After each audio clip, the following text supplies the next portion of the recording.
once powerful nation. Right now, you're on the threshold of an amazing adventure. Showtime. One, two, one, two. E is all that remains of a once powerful nation. Right now, you're on the threshold of an amazing adventure. Showtime. One, two, one, two. E is all that remains of a once powerful nation. Right now, you're on the threshold of an amazing adventure. Showtime.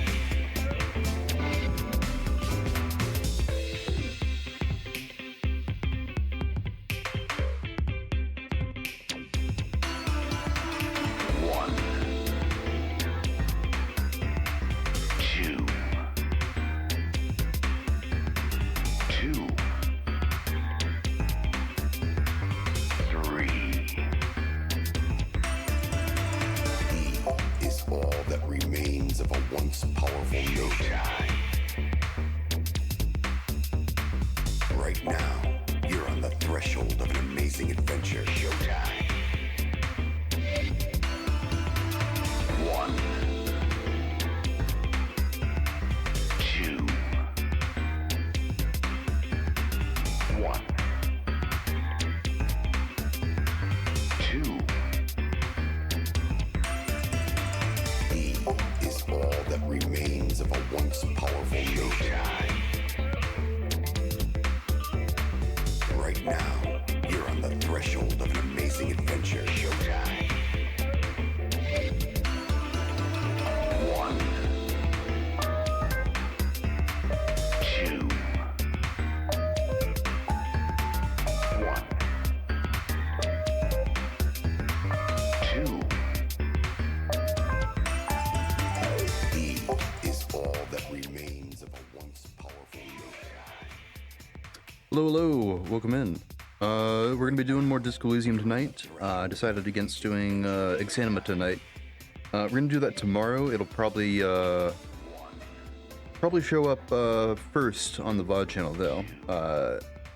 So if you're seeing this on like the VOD channel, this is before Exanima.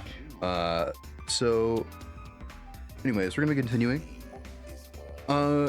Last time we punched a child, and we found his crack den, and smoked his meth. Figuratively, of course, that is. What else did we do? We had solved the case of the drug trafficking. Well, partially. That is, we got the information, and we talked to the independent military contractors, which was a bad idea, because they just kind of told us a war crime story, and it was kind of brutal, but thankfully we're not going to be seeing that again tonight. Other than that, plans for today: steal the boots, of course. We're gonna get them down today if we can. So the plan is to steal the boots. Then I think it's also time we talk to the other half, the Union, because we have not really found a way to do that yet. Well, we found the pathway, I should say, into the Dock Workers Union, inside of Kuno's little shack. So that's what we know. But yeah, we're gonna be starting day 2 today, so probably some new stuff's gonna happen. Yeah, we'll go from there. Anyways, let's stop delaying. Let's go ahead and jump in. Let's see. Hold up. Close these tabs. Close that. Open this up, and let's switch on over. Here I am.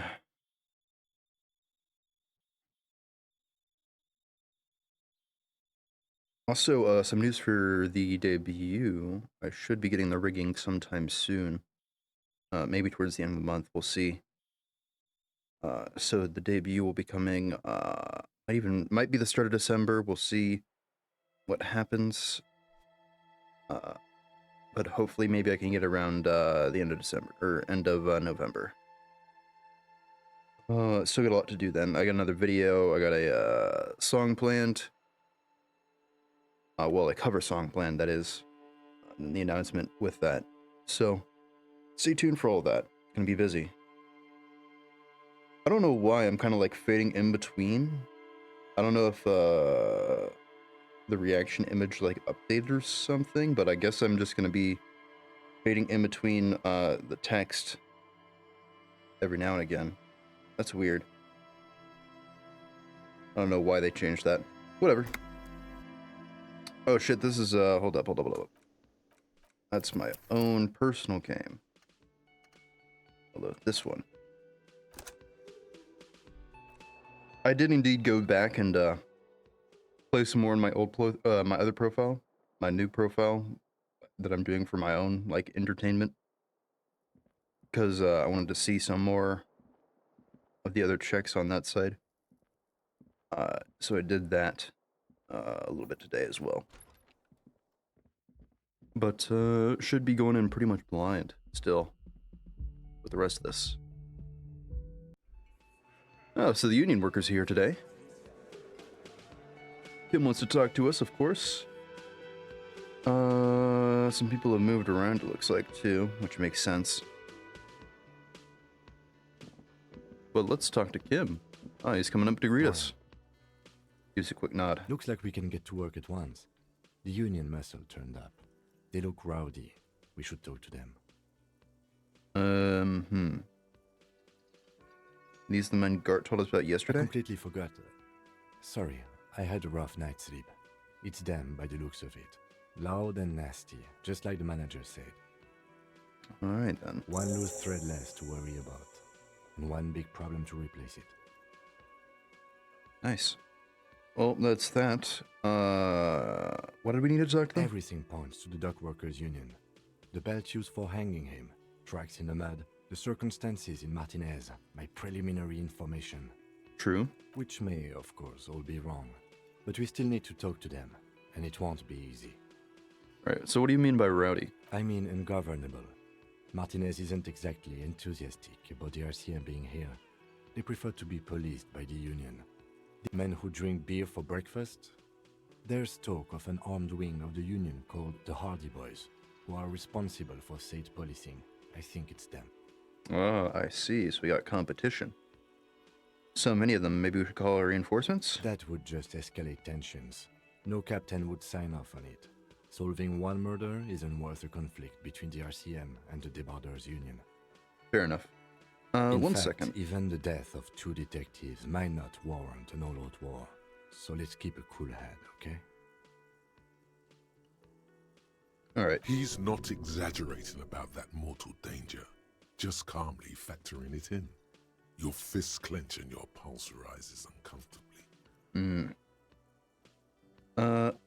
1 second. I'm gonna check reactive imagery real quick. Make sure it's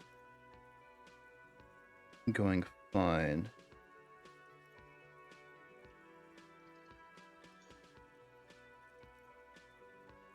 No. Let's see. Hold up. Different. Go. I think I'm gonna do a captcha. Hold up. Give me just 1 second.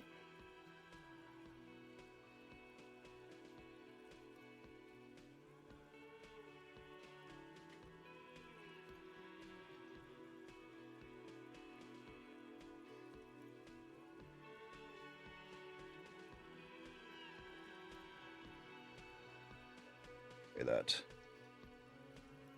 There we go.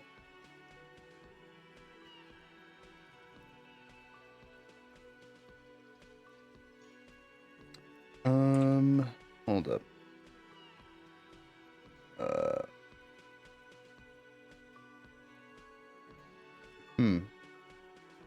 Crossfade effect. Turn that off.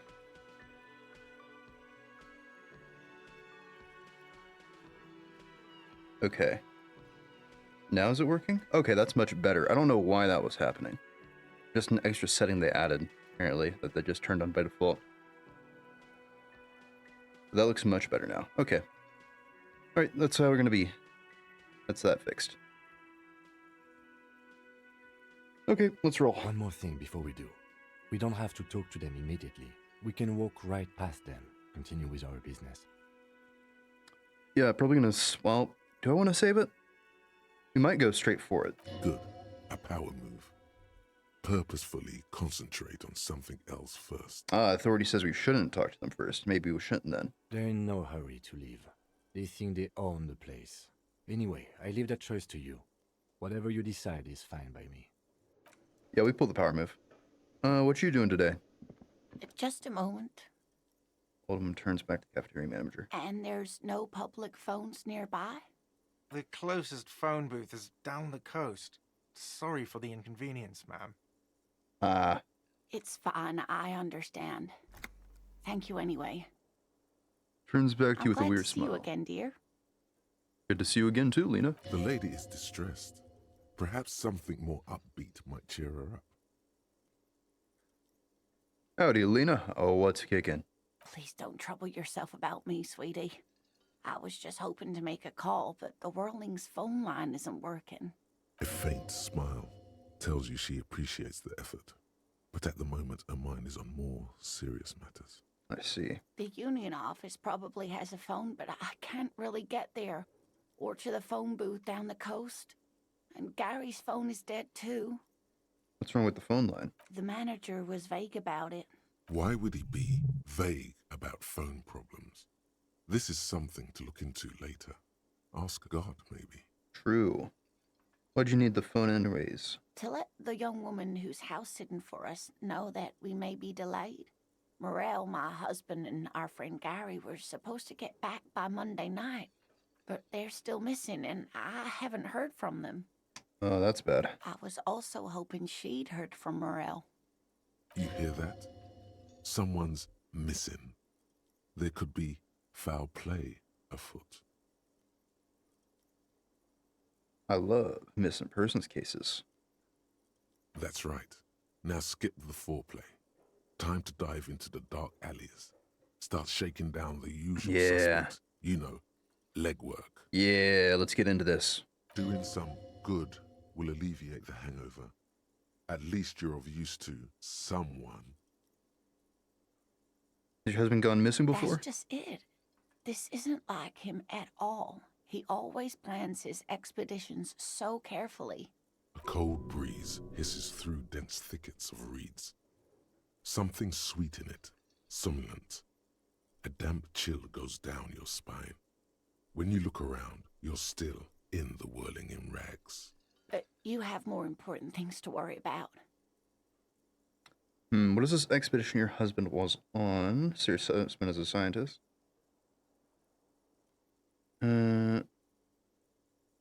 Yeah. What kind of expedition was this? Just some field work, sweetie. Morel is a highly trained scientist. He and his assistant Gary are studying an extremely rare species of insect. But they should have returned by now. They were just going down the coast across the water lock to set a few traps. He said they'd be back on Monday. What could be keeping them? The waterlock, that was broken. Could this be it? Oh. Something bad's happened. Who's Gary? Do you trust him? Oh, sweetie, it's nothing like that. Oh. Gary's as loyal as they come. I trust him with my husband's life any day. The water lock to the other side of the coast is broken. They're probably just stuck over there. Oh my. What happened to the water lock? I truly don't know. Well, whatever the cause, I'm thankful. To both of you. You've spared me another sleepless night. You're welcome, ma'am. I hate to ask, but if your investigation takes you to the other side of the coast, please do keep an eye out for my husband. We can get over that side? That's odd. I didn't This will expect to be over surely there. lead to a cryptozoological mystery with that extremely rare insect. And if you see him, let him know Lena is waiting for him here at the Whirling. He gets so tangled up in his work that he may not know the water lock's been repaired. And it's cold out there. Yeah, if I see him, I'll let him know.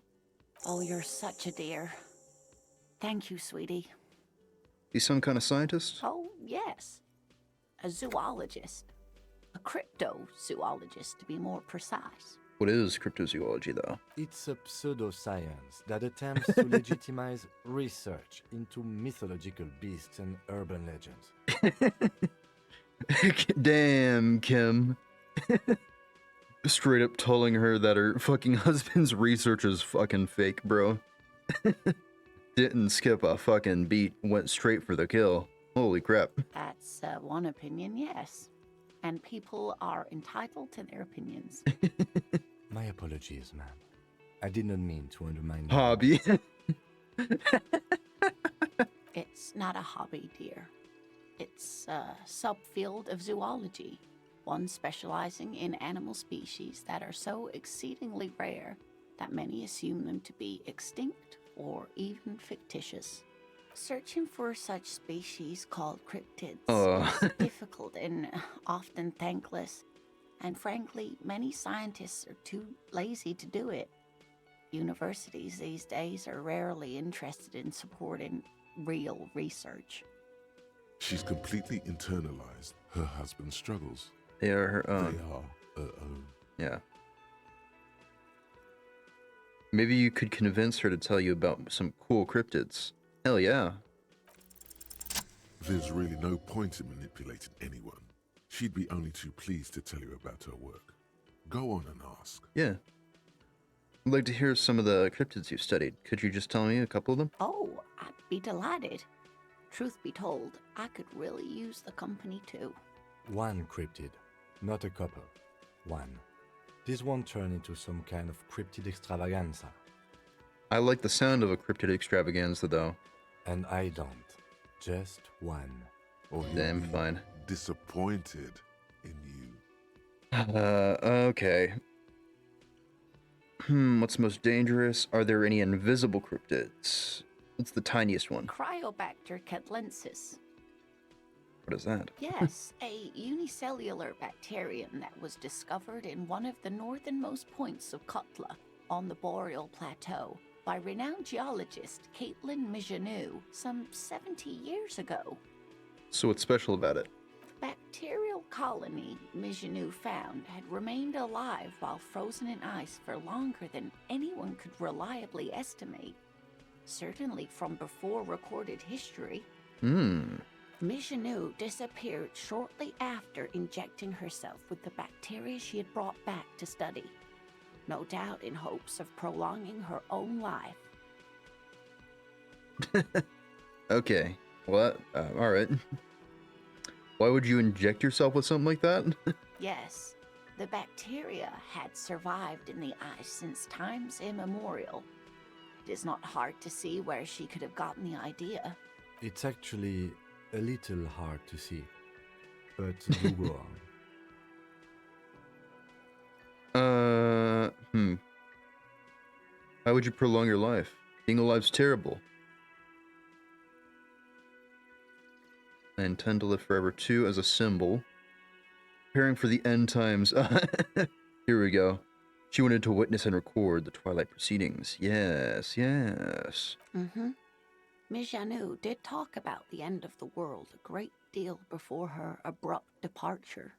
Everyone thought the bacteria had driven her mad, but she really was a brilliant woman. Maybe the Cryobacter catlensis allowed her to see something no one else could. Alright, well. Unfortunately, we have to discuss something else because Kim's a fucking Debbie Downer. Of course, dear. square. Tell me more about morale, looks, character, your relationship. Yeah. Oh dear, I'm not sure where to begin. What does your husband look like? How how long have you been married? Yeah, what's he look like? Well, his expression is slightly grumpy, but his eyes are always bright and curious, like a small boy's. And his palms are quite coarse from all the field work, but he's quite gentle. Hmm. All right then. Good description. It's always a challenge to describe the person you know best in the world.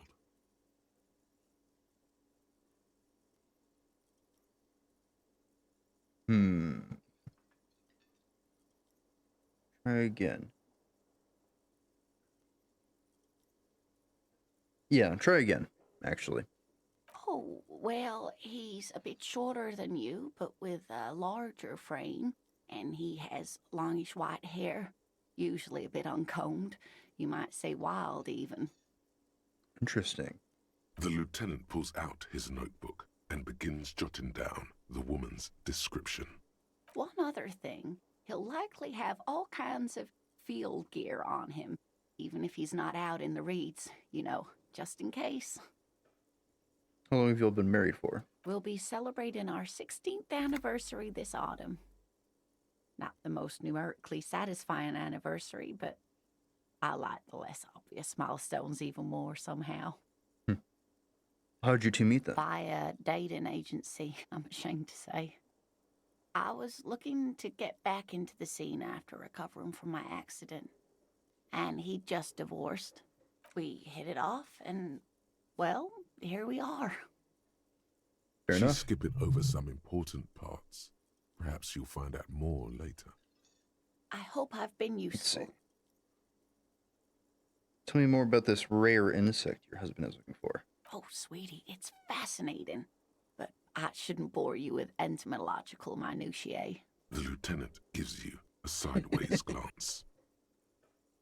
Fine. I don't have time for insect facts right now. Of course, dear. All right.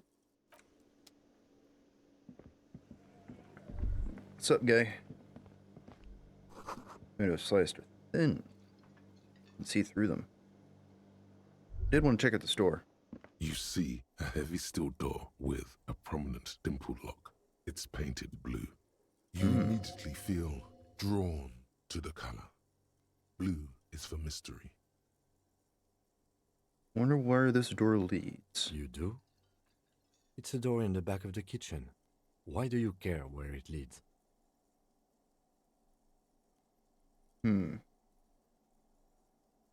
You're right. It's part of the Whirling Rags or something about this place that makes me want to know. Eccentric. But okay, I suppose we could look into it. As a side in... He's not bothered by your eccentricity. He seems genuinely intrigued himself. Yeah, mini-set investigation. Gart is the person to ask about this. The cafeteria manager. Try and touch it. The cobalt blue surface feels rough to touch. The stainless steel door is flush with its frame on every side. Does it open? The door does not budge. Figures. Gart. Can I help you? About my bill for tonight? No, I don't have money.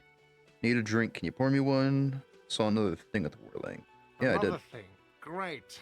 I love those. Saw a sign that says I couldn't go into the kitchen. Why not? What are you, a cook now? That's none of your business. But maybe I am a cook, huh? You ever thought about that? Actually, I do have a search warrant. Maybe. In my mind, I do. No, you don't. You better believe it, fucker. Fucker. Lay off the swear words. They don't make you cool. This isn't kindergarten. Says you. Besides, the RCM doesn't do search warrants. I know the law. You'll just have to wait for the kitchen to open. If you have to get in there, which you don't. You do realize you can just go into the kitchen at 1300 hours. No need for superstar charm or Sambo-style antics here. Fine. Sambo is an acronym for Samaran boxing, graceful martial arts stuff.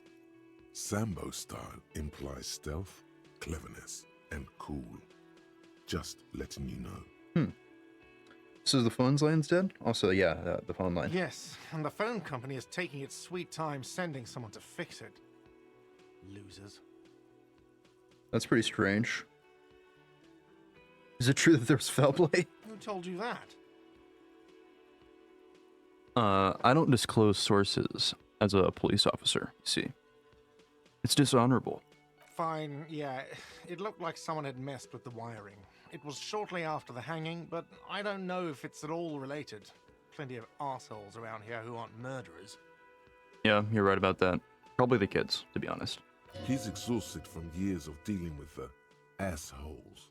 That's why he's trying so hard not to be one too.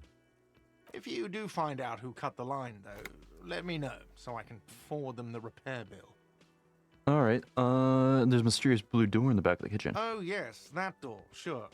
There's nothing mysterious about it. You got the key? No, I don't have a key. I don't know how to get there. And I don't care either. It's not like I've been wondering about it for 10 years. It's just a frit warehouse, probably. So you have been wondering about Or it. some boring storage space with a bunch of old junk and dust. Junk and dust. And this make Rossi kind of check for dirt. He's attempting to maintain an air of indifference. It's absolutely not convincing. Yeah, you need to, you want to know. Fine, okay, a little. But my job doesn't leave me time for wondering about one locked door in one of the cafeterias I manage. So I haven't opened it. I have cleaned the whole place 100 times over, though, after the animals. And I haven't found a key, so good luck with that. Alright, Yes? goodbye. Mystery, to be sure. Oh, there's money. Hold up. Let me just take that real quick. Yep, 50 cents. That's gonna pay my bill tonight. Now, let's see. Find Morel, explore the whirling secret passage. Oh, we have it lined up in terms of days. Okay. Okay. So then. Oh, she's on the roof today. In fact, I didn't even realize there was a roof you could go up to. It's interesting. Okay. So, hold up. Never mind.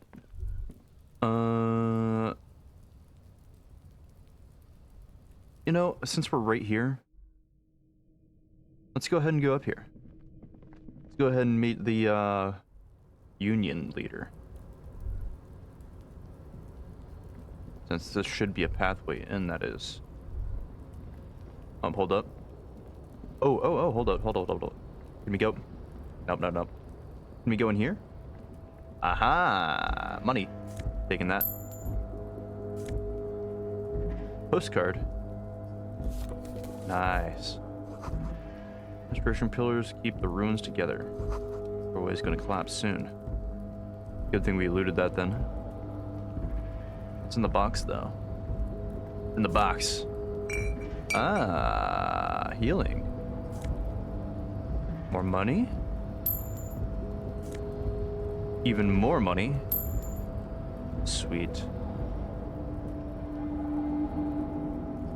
Looks like someone left his tarpaulin cloak hanging on the railing here. Man. Sucks whoever that is. Man down. A trooper has been left behind the enemy lines.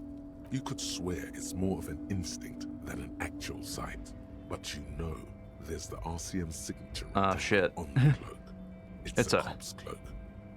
Yeah, it's a cop cloak. Yes, it's probably yours. It bears the RCM insignia, and you have a habit of being careless with your equipment. You could probably make the jump. You look That like sucks. you've done some track and field in your day. You sure about that? Look around. The wind is aggressive up here. The lieutenant looks at the enormous crane towering in the distance over the container yard. The look in his eyes is a mix of the engineer-like interest and the wonder of a 6-year-old seeing a horse for the first time. Now that's a huge crane right there. Yes, that's one way of putting it. It's certainly an impressive achievement of engineering. But I digress. We were focusing on your cloak here. Yeah.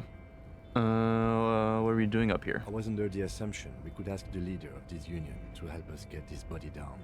This is why we're here, right? I mean, yeah, you did follow me. Or it could be that we are just exploring. He's thinking you've forgotten where you are again. Hold up for a second. So that's savoir-faire. I know I have equipment that's ruining my savoir-faire.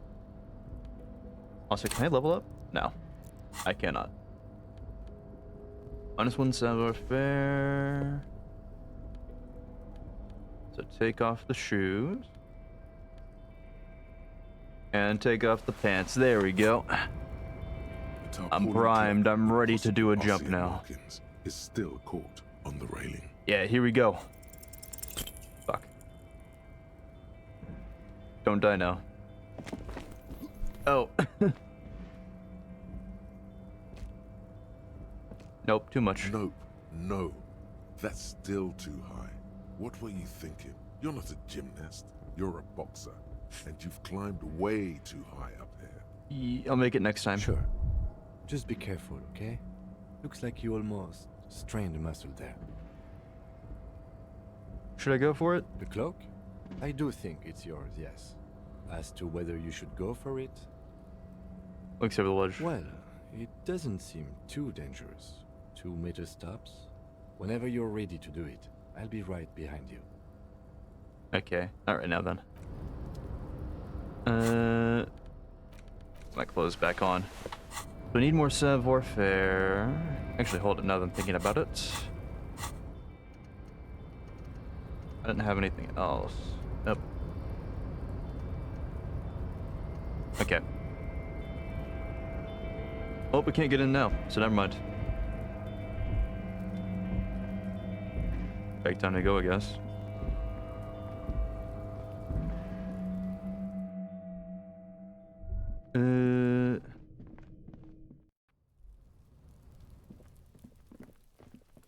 So then, you're still throwing rocks? I don't want to talk to you, actually. Never mind. I indeed do not want to talk to you right now.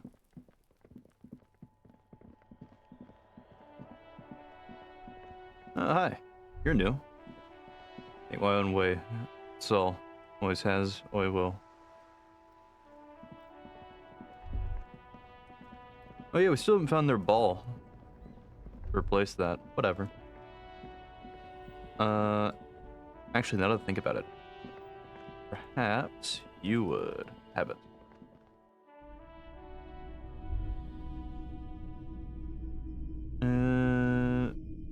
What's this up here? That's radio equipment, it looks like. The boomboxes on the shelf look well loved and well traveled. Chipped, dented, they stare at you with the unblinking eyes of their tape reels. Down tips of your toes to see more. One especially catches your eye. Deep gold and amber plastic with a big old handle on top. A classic boombox that says Stereo 8 approved. This is you. Golden orange. A sunset suite. Just make sure it works before you buy it. A Stereo 8 approved machine here. Is the Harman Welshie W2. Made in Vespa. Designed in $12. Seoul. Plays all reel-to-reel formats. 2mm, 8mm, 12mm. It's even got a little radio in there. It'll set you back 12 real. Are you sure it's working? Absolutely. I've tested each one myself with recordings of speech, found sounds and music from a variety of genres. Even though I don't really like music. That's all for now. Can't even buy it. A typical Martinez street Sawed up light streetlight. sits among assorted floor and table lamps. Nothing about that right now. Dark film projector is running away. You see rows of toy soldiers guarding the rest of the trinkets displayed on the table. Some on horseback, others in rags, others yet in bright blue uniforms. All are stern and unyielding in their duty. Try to find something pretty and cool here.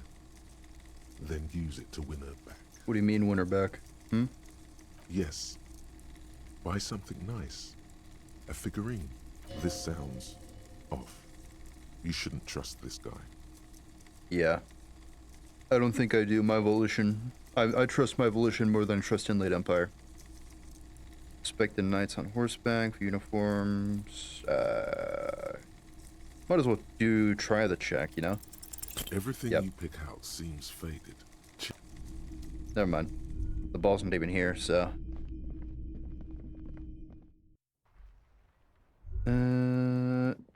Actually.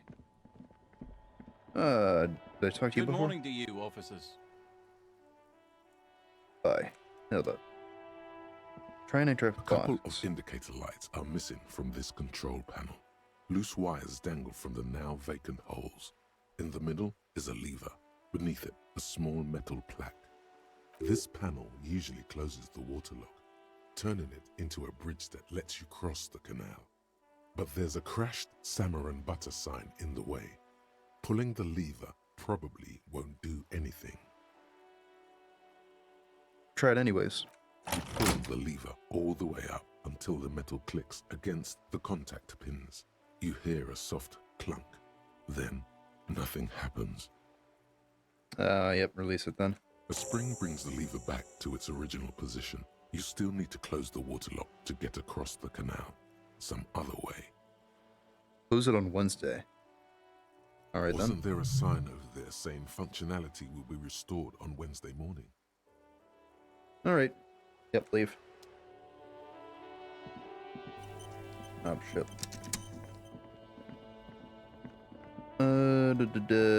Was there anything around here? Actually, hold up. What do I have? Empathy with Kuno, legendary, that's available. Rhetoric, challenging. Nah. Let's see. Maybe I do want to talk to Kuno. Maybe I do want to find out about him.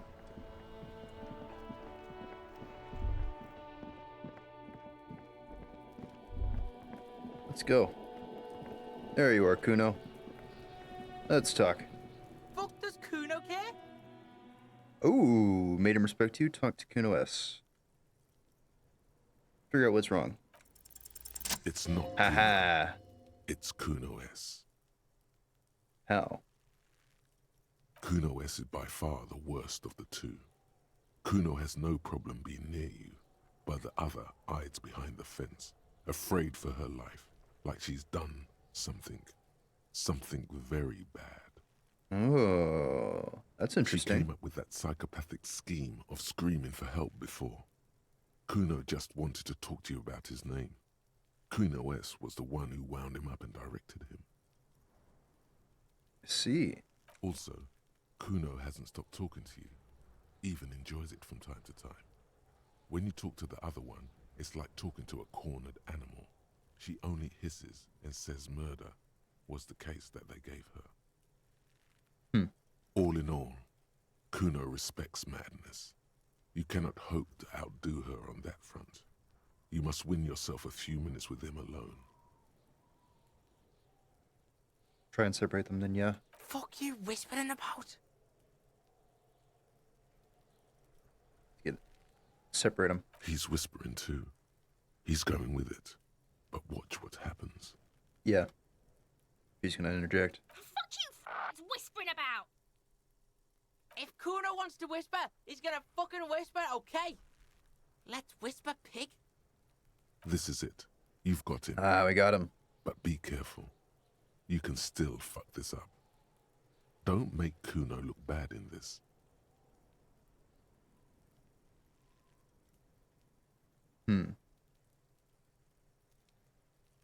She's trying to control you, yeah. This is the best option, I think. That's the other two kind of imply that he's worse off than her. It's okay. The pig's trying to pit us against each other. Not gonna let him do that. Idiot. You bungled it up. Fuck. That's it. You let him off the line. That was a bad, manipulative thing to say. You should understand. I got you this far. I couldn't get you all the way. Damn. Try to fuck my Kuno! Try to fuck my Kuno away! Me and Kuno are tight. We ride for life. A chill comes over you, the wind from the boulevard south, lashing you for trying to separate them, for trying to take the street out of Kuno. Oh, we can try it again. What's going Yep, on? didn't think Is so. an ungovernable youth on your crime scene, throwing around incendiary language, trying to push your buttons. Fuck no. Yep. Kuno, they've almost made you a snitch. Ease off, see? Kuno always takes the bullet over the hammer. Kuno talks to you. Kuno doesn't fucking care. Damn. Alright. Bad choice, apparently. So instead, how about... Oh, you're a new person too. Hold up. Who are you? Book says you must attain a Tranquilogene hard body nearest gym.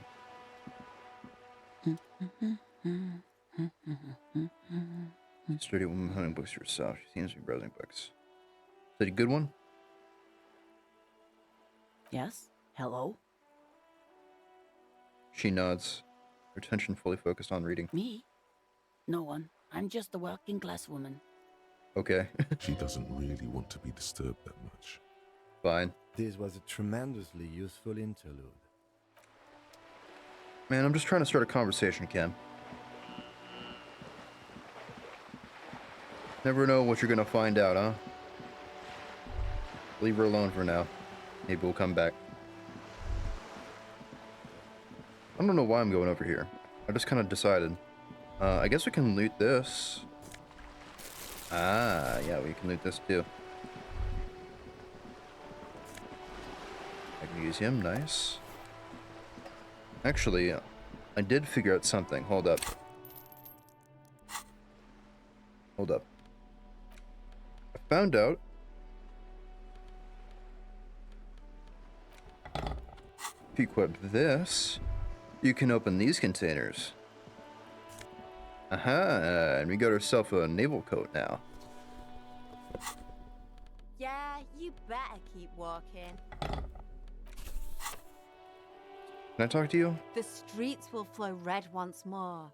A great torrent rushing down Rue de Esperance. You wait and see. The Yes. streets will not flow red with anything. Who are you? I'm Cindy the fucking Skull. What else do you want to know? Date of birth, blood type, the last time I was tested for Hep C. No. I am the law. Sod off, pig man. Art is above the law. She puts it aside still. She's grown frustrated with her work and welcomes the opportunity to challenge authority in other ways. Know anything about the murder? I ain't no snitch, pigstein. Go forth and forage in someone else's shit. No shortage of squealers in these parts. Actually, there is. Actually, there is a shortage of people who talk to us in a normal, calm, informative manner. See, Kim gets it. He knows. We weren't put on this earth to make your life pleasant, fucko. Read into the wall. Can't you tell? I'm painting a beautiful mural, an aereo graffitio visible from low orbit. I haven't really started it yet. I'm waiting for the right words. So you don't know what to write? Have you ever tried your hand at graffitio? When faced with a blank wall, most people write unimaginative stuff, like pigs go home and Mona was here. We rarely see pigs round here, though. Just union cards. And my name's not Mona, so...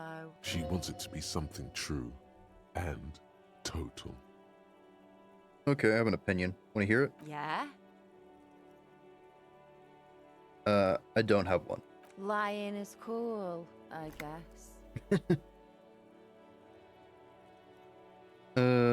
Yeah, I don't really care about this Watch your conversation anymore. back, ungulate. You've got... Okay. You. Are you trying to sneak pigs come to take me out? Trying to snuff me out? You're not sleeping, though. Don't get fucking clever with me, pig. You think you're so clever. Well, whatever. What's this box got? A bum hat. What that bum hat give me? +1 reaction speed. Yeah, we got a nice bum hat now. Hell yeah. Did I get any more interactables? No. Okay. Got the wine though.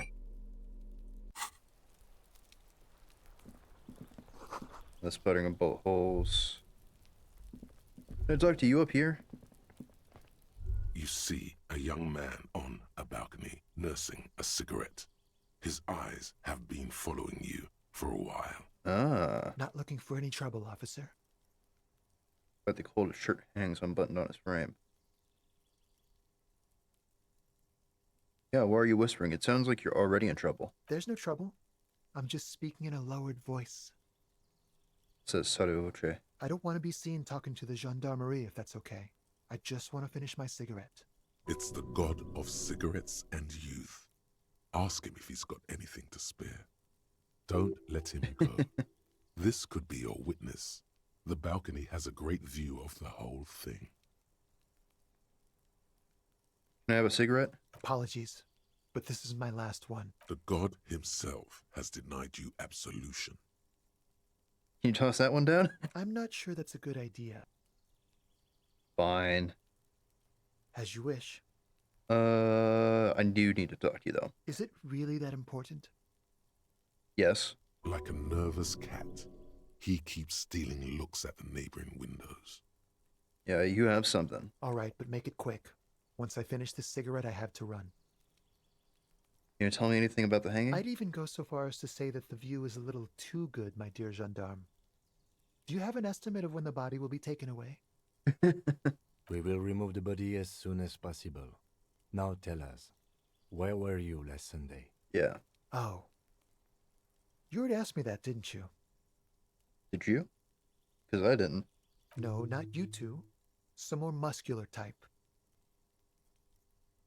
Oh. And when did you speak to this more muscular gentleman? We know who this is already. Last week? I don't know. Look. He looks around the courtyard again. Snow blankets, the old patio chairs, and dead houseplants. All the neighboring windows are black. You didn't answer the question. What were you doing last Sunday? Yeah. I had a friend over. What kind? It was my Sunday friend. A Sunday friend. How intriguing. Yeah, interesting. What were you Makes doing on sense. Sunday? Friends are nice on Sunday. You don't have to work. You can just spend time with pals, watching rugby and drinking beer. What was your friend's real name? Did he see something? He doesn't reply, gesturing no with his cigarette. Under the grey sky, snow continues to pile on the neighboring windowsills. Someone hides behind a curtain. Those windows have eyes, and those eyes are watching, spying on you three. Let's see. So someone else is watching this. Tell me your name? My name? My name is Martin Martinez. That's a lie. Martin Martinez? Good local name. Let's go with that. We'll talk later. No. We won't. Takes one last drag of the cigarette before swinging it out on his snowy balcony. Now, if you'll excuse me, I really need to get going. Bumming a cigarette? Really? Come on, I can do this. This isn't the place or time for questions. Who knows who might be watching from the distance, hidden behind the curtains? I'm just trying to make some things okay again. Can we meet again somewhere else? For a moment, the man on the balcony seems almost vulnerable. Something moves in the depths of his feline eyes. Compassion and a hint of understanding. There's snow gathering on his hair and on his shoulders. A speckle of white against the purple that hangs loose on his slender frame. I am sorry, but I really don't have the information you're looking for. Voice is soft and deliberate. With a flick of his wrist, he sends the cigarette butt sailing over the rail. I need that, actually. Give me that. Hold on. What's that? For a split second, his hand lingers, as though gesturing towards a stone placed right next to the front door. Ah. It's a sign. Good luck with the investigation. Yeah. Nice. All right, well, he gave us a hint. Stone. Might be holding a key.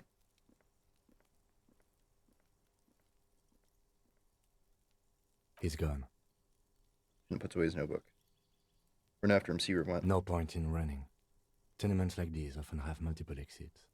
If he doesn't want to talk to us, then he'll know how to hide himself. So he just give up? He could be a witness. Him or his Sunday friend. Either way, we need to look into that muscular type who's asking about our case. I think we already know who that is. He did leave us a sign. Did you see that? He wanted to draw our attention to that stone right over there. Yep. If we find a way inside the building, we can ask around for his apartment. Get that A stone. stone, like any other, lying in a whirl of sleet and mud. Maybe there's something under it. Perhaps. There's a key beneath it. Exactly. Rusty from the dirt. This must be for the front door. Pity doesn't have the apartment number on it. This building has many apartments, and the man can be in any of them. How are we gonna find the right one then? We'll just have to go in and see. All right. Oh, let's go in. Since we got our lead. Eviction notices are missing. And missing pets are plastered on top of each other. This box is filled with cleaning chemicals. Smells of laundry detergent. What's in the bucket? Ooh, would you look at that? Flip up glasses. The auditor. Now those are some nice looking glasses, if I do say so myself. Yeah, give me that +1 logic. That goes to the balcony. What's this?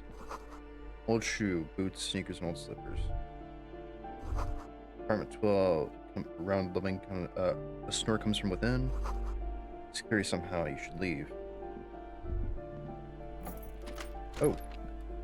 Just go in here? The bathroom, I see. Shower curtains are covered in some sort of slime. Over here? Aha! More money. Yes. $20 a night, right? I believe so. Yeah, $20 a night. Okay. So we're almost a quarter of the way there now. Already. That's pretty good. Someone has drawn a 5-pointed star on the wall. Interesting graffiti. This door has been closed with a padlock. A chalk-drawn number on the board says number 11. Examine that. It's a solid lump of metal, but the shackle is deeply corroded. A solid pair of chain cutters would make short work of it. Better whip out those cutters. You won't get very far otherwise. Yep. Hold up. Get those chain cutters.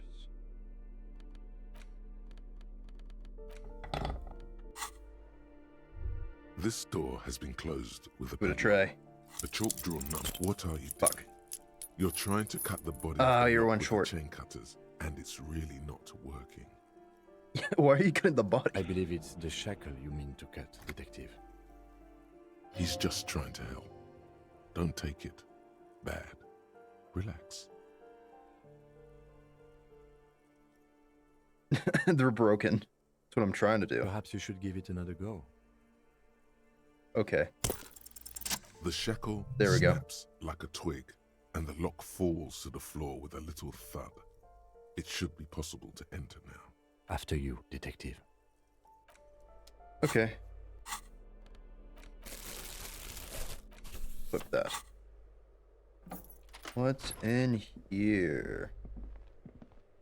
Oh, this is a nice apartment. A plaster cast bust depicts a middle-aged man with impressive sideburns. The name on the plinth reads Kraz Marzov. Why do they have a busted Karamazov in their bedroom? The White Star, the photos on the wall. I think we have broken into the apartment of a young communard. How fitting. Oh. Should have used an actual lock. A 9mm bullet. Hell yeah.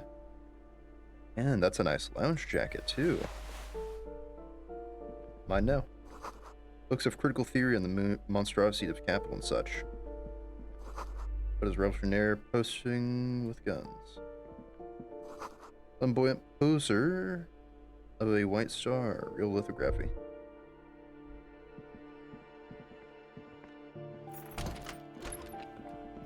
Alright. Then, what about this one? You hear someone walking around inside, rearranging the furniture. The number on the panel says 10. Leave for now. Door 9 is padded, it looks like. Oh, 25 cents. Hell yeah, a quarter. You're the person who wouldn't let me in before. Give me a moment. The woman is leaning on her broom, her knuckles are white as bone. She seems to be having difficulty breathing. The cold never does any good for my bronchitis. You alright? You need a doctor? I'm fine. Fine. Don't you worry about me. Starts coughing, red spots appear on her cheek. You're still worried. It's very worrying. Now, what do you want from me, policeman? I have a few questions about the apartments. Ask away, policeman. Who lives behind the padlock? Actually, what can you tell me about Cindy? The artiste? Nothing I can do about her, I'm afraid. She ruins the walls faster than I can clean them. Still, she leaves an old lady to her business. More than I can say for others. Who lives behind the padlock door? Oh, that one is a scientist. A future scholar. I see. I think he studies astrology at the community college. Education's good. I always tell them to study. What do you say, astrology? Something to do with all those stars around his door. He asked me to leave his drawings up on the wall. I think that's the symbol of communism, you see. The symbol of what now?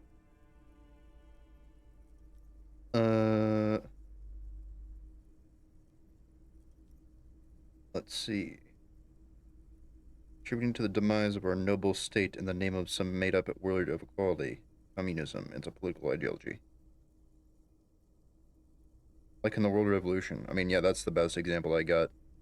Never heard of it. That's odd. You should know about it the most, I believe. No one lives there.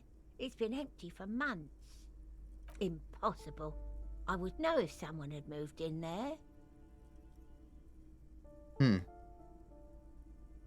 Pauses eyeing the hallway. Maybe it's those countercultural people again. Breaking into a house like it's a public space. You're a policeman. Be good and take a look, will you? Sure, yeah, I'll go see what I find. Great. Young people. They're worse than rats. You know, always littering the hallways with trinkets and empty beer cans. She mumbles some kind of a response, then hacks something into her handkerchief. Looking for Martin Martinez. Oh, you'll find plenty of Martins here. Don't you worry. What do you mean? Pea-brain. Someone played a trick on you. Martin Martinez is a name for anyone who comes from Martinez, like Tim Jambrock or Raoul Ravachol. Oh. Oops. You really didn't get the joke there. I thought it was obvious. Anyway, officer, we don't have the witness's name. Oh.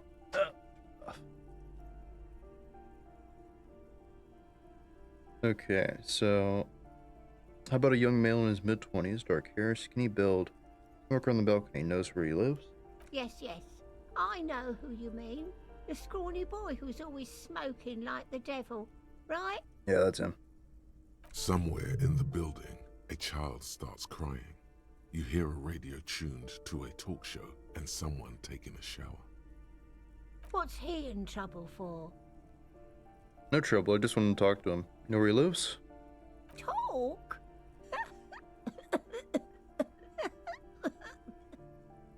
Turns into violent coughing spasm. Squeezes her broom, trying to catch her breath. He lives upstairs in room 28.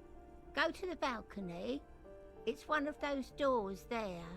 He's usually home in the evening. Thank you. We should go check out his apartment on the balcony. See if he's home. Alright, give me 1 second, I'll be back just a minute.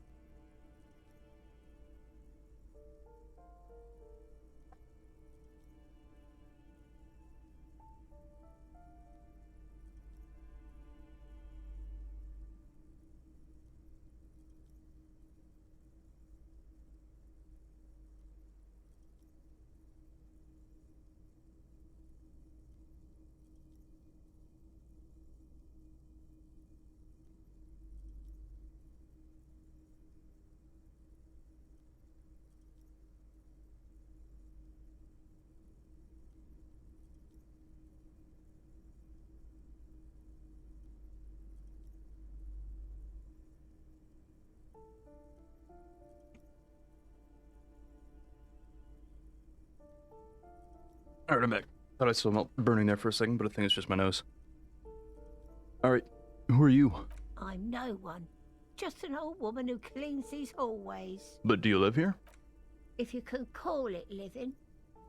Spits on I the have a little room? room upstairs, right next to the coal room. Ah, okay. It's barely bigger than a closet. But I don't complain, no.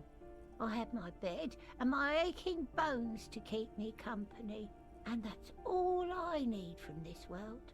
Fair enough. And all she gets, too. The coastal wind beats down hard on the coal room door outside. Splashes of waves make the balcony slippery. Alright, well, thanks, I'm off. That's the balcony. What's over on this side, though? Just a broken window? See below couldn't. Looks cold and winter gray. A shift in temperature. The air chills around you. Dust settles on the stony floor. Rub sides for one. A former architect stands before a slice of window, a room plan in her hand. A cold wave has made the air in the building stand still and frozen, with temperatures falling down to -20°C. The plan. Face, look around yourself. What's the plan? Faint pencil lines on paper depict the same place, but a missing eastern wall connects the room with the neighboring apartment. Ideas for arranging the furniture have been jotted down. Look around yourself. It's clean and empty, with new tapestry embellishing the walls. A standard HB graphite pencil has fallen off a three-legged stool in the middle of the room. Her face is red from the cold. She's breathing on her fingers, clasping the plan. Traces of sadness are visible in her expression. Finish the thought. Odd. Can I get in there? Actually, hold up. What is that? Someone has torn down the wall. Oh, okay, this is an entrance. Ah, secret fridge with paling and money. Hell yeah. Old grocery list on the table and checks. It reads, foreclosed by Martinez Reality Associates.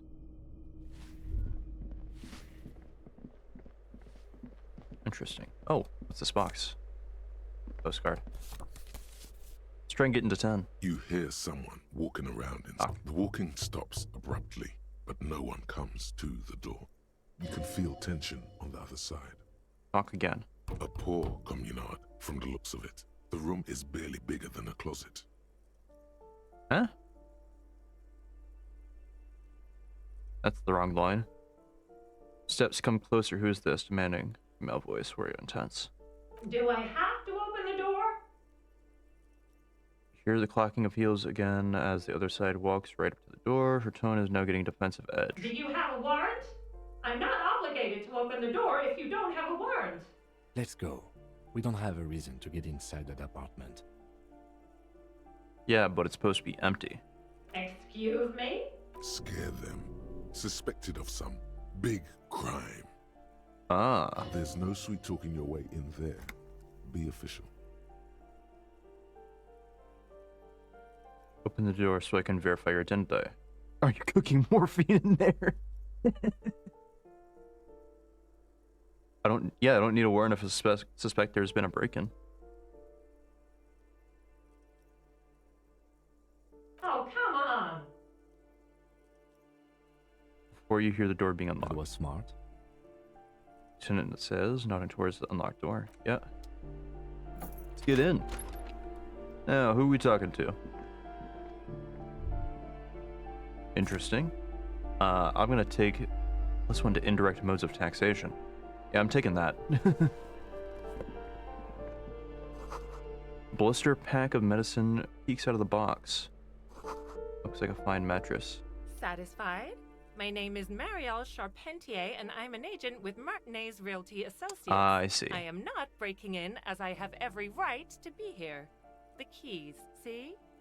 Jingles a set of keys. Her voice is really cheerful, despite her obviously hating you. Do you want to see my ID as well? You can't legally ask for it, but why not? Want to see my residence permit too? Yeah, inspect the passport. It feels flimsy in hand, with the words Revachol Zone of Control written under a nondescript municipal logo. There's a picture of her with shorter hair inside, along with all her personal details. Be friendly. Alright. Nice haircut. Thank you. Do you have any questions? I need to be back in Midtown in an hour. Who lived in the foreclosed apartment? Oh, that's another huge mess. The former tenant owes us 3 months of rent. 3. We closed the apartment and planned on auctioning off the valuables, but...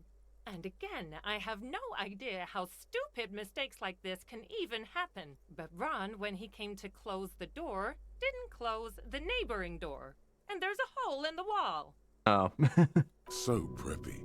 She's probably on some low-grade performance enhancers, like Preptide or Pericanine. Ah. A hole in the wall. Can you believe it? And then the tenant ran off with his stuff. He's gone. The money's gone. Just like that. Well, sucks for you. Irks her. The incompetence. My money has also disappeared, I think. Couldn't have been that much money. These apartments look pretty shabby.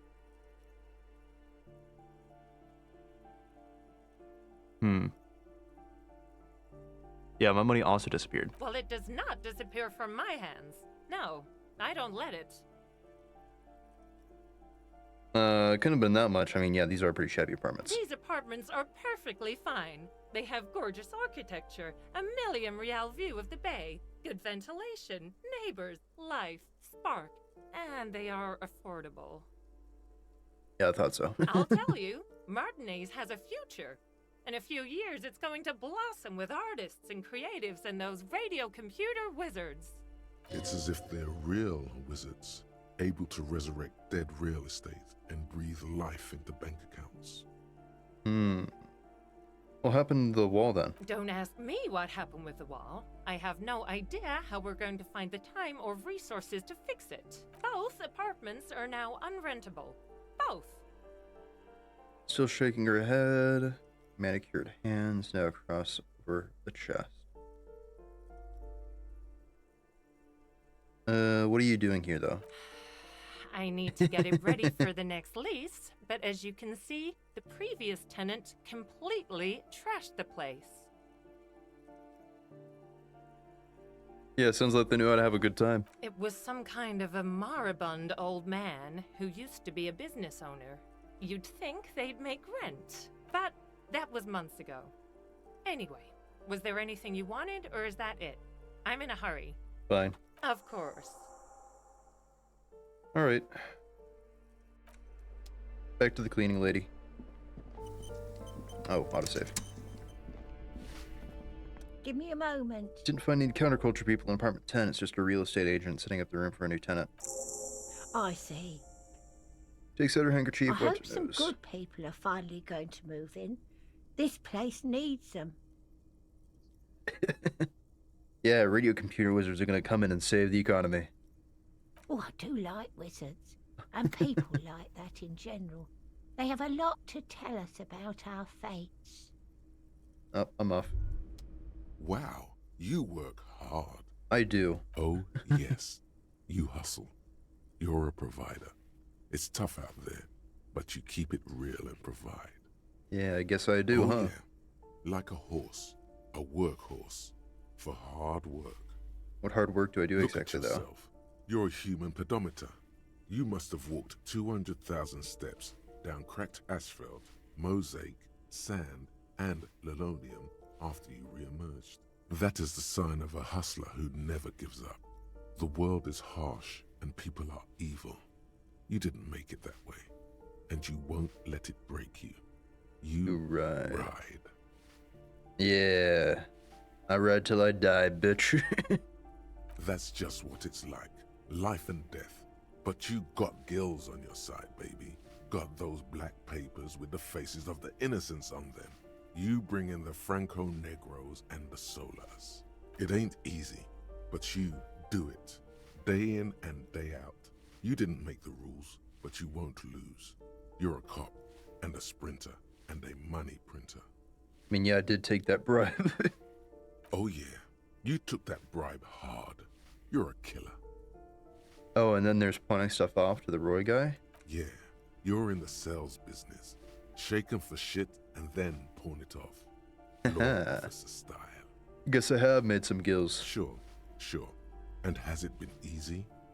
Is life easy? Have you not gone into cardiac arrest? Are you not about to have an anxiety attack or shoot yourself in the mouth? But you still hustle 24/7, ride or die. Now, ask yourself, are you rich? No, I have $4. That's right. You work harder than anyone. You almost rode yourself to the grave and you're still practically a hobo. Why is that? Taxes.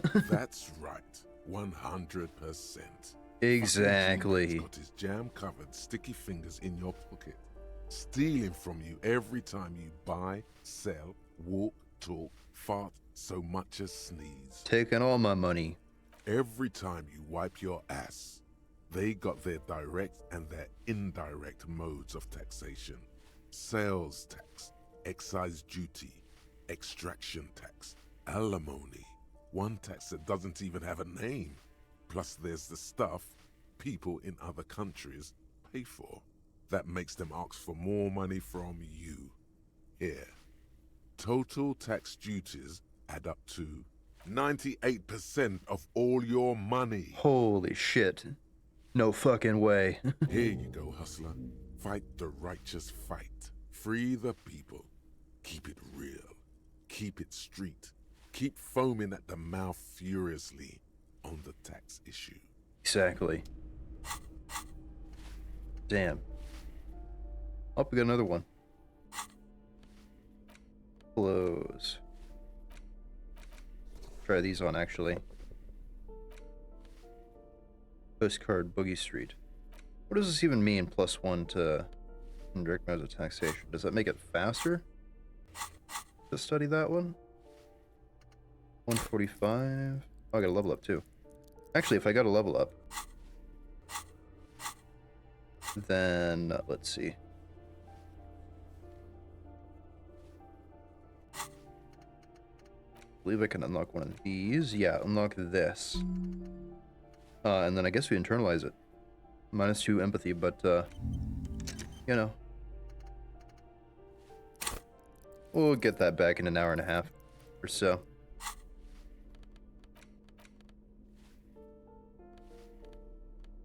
Alright. So that's that. The luxury of fine things. Just look at those black monk straps. After spending an entire day hustling, who's to say that you didn't deserve a pair of ridiculously expensive shoes on your tired feet? Yeah, you're right. Beautiful things do make people happy. Beautiful things give you a rush. It's power, crafting your style, draping your flesh in silk and leather, deciding how to present yourself to the world. Remember, when they come to take it away from you, you worked for those shoes. Whether you like it or not, wearing these shoes has made you more liberal. Ultra liberal. Well, that's interesting. I don't know what that's actually supposed to do, though. Just give me a thought.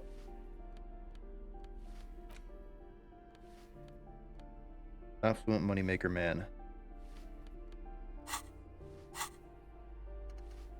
Oh, whatever. How was that? Got my nice pair of shoes. Oh, oh. There's a box back there and they left. It's in the box. Yeah, we got the good pills now. Awesome. Hell yeah.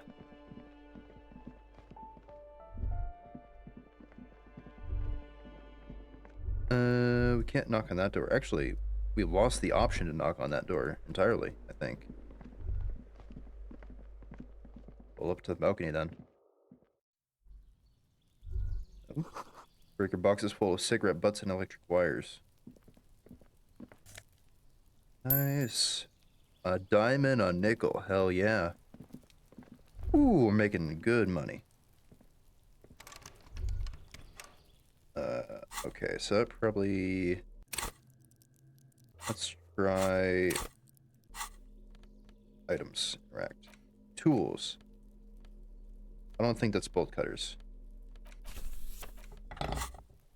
Yeah, this is it. Hell yeah, 3/4. Making that good money now. Put that again. Just a door, nothing for you to hear right now.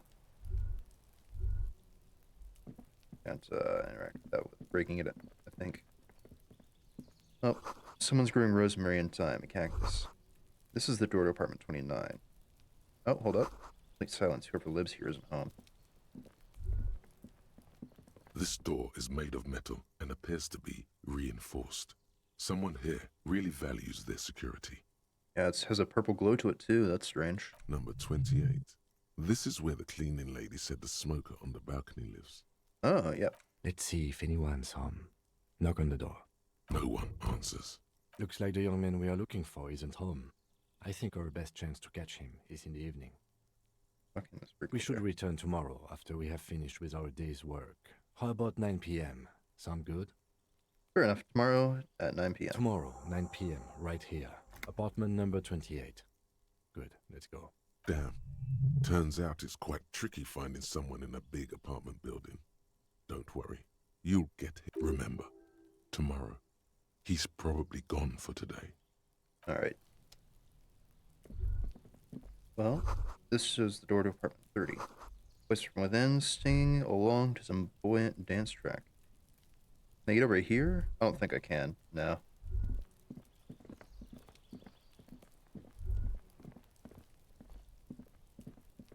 Oh. Exit. For now, we exit.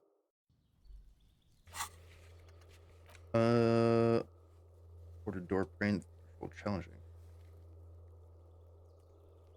Renee Arnaud. Coach legendary Sealang.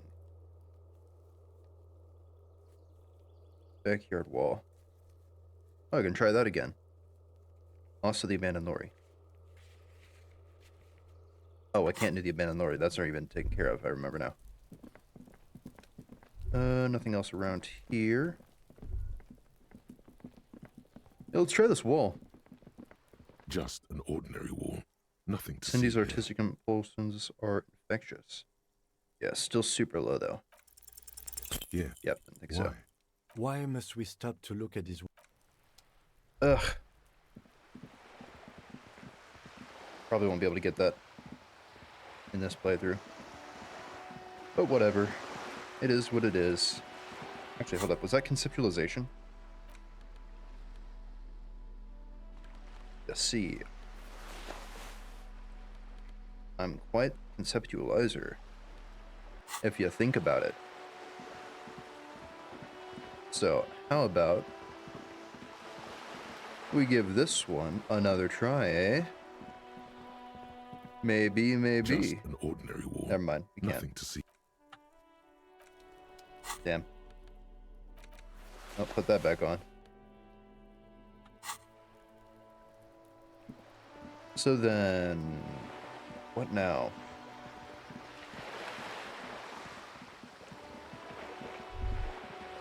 It says we can try the door again. So we might as well. Door in here. Let's give it one more try. A heavy door with a missing handle. Ooh, that's a high before one. You, covered in dozens, if not hundreds, of little oddly shaped trinkets and charms. It appears to be locked. Yeah, let's try it. Apparently we got a +1 for breaking in the communal apartment. Yeah, we got it. Ow. That hurt? What? You smash into the wood and see a small crack appear on the door frame. It's One more going to try? take one more try to break through to the other side. But you've done it. You're not thinking of trying again, are you? Freeze, dirtbags. Yeah, freeze, dirtbags.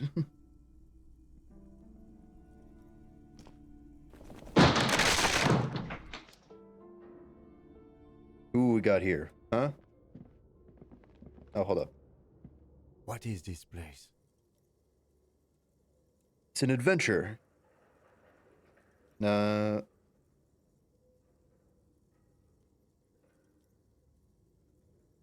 Oh, yeah, we did check the box. It's probably the Boxy Club. I think you're right. Though it looks like no one's been here in ages. I doubt the electricity still works. Good thing we have a flashlight on us. Don't forget to take it out of your bag before we move on. Yeah. An eerie feeling rises in your chest. Yeah, what if there's a reason no one's been here for ages? Yes, because it's closed. Now let's move on, shall we? Okay. That's the end of that thought. Alright, so tools. Let's get that flashlight out. Sand is dripping from Hunchback. Poster says Sidious Fortis. Mrs. Woroff. Oh, there's a bowl. Hold up. Actually, check the barbell first since it's close. A barbell lies on the floor. The color has worn off its weight plates. It's 60 kilograms. Your triceps hum at the sight of these weights. Show the world what kind of beast it's dealing with. Lift them. There are no collars on the barbell. This is a safety hazard. Why does it feel so familiar? Damn, that's that hurts. It's a trap. There's no collars on the barbell. You're right. The weight may fall off. Better not touch it then. That bastard would just remove the collars. Should be on a felony. It would be a violation of EPIS safety regulations if the gym was still operating, but it isn't. No one's supposed to come here anymore. Ah, well, is it familiar because I'm a weightlifter? No, it's not that. It's the stale smell of rubber, the squeaky sound of sneakers, your bruised knee against the mat, and a whistle. Then the feeling is gone. It's just a memory. Oh. A memory from another life. When you were young and fit. Well, it's a white check. Try it. Yep, didn't think so.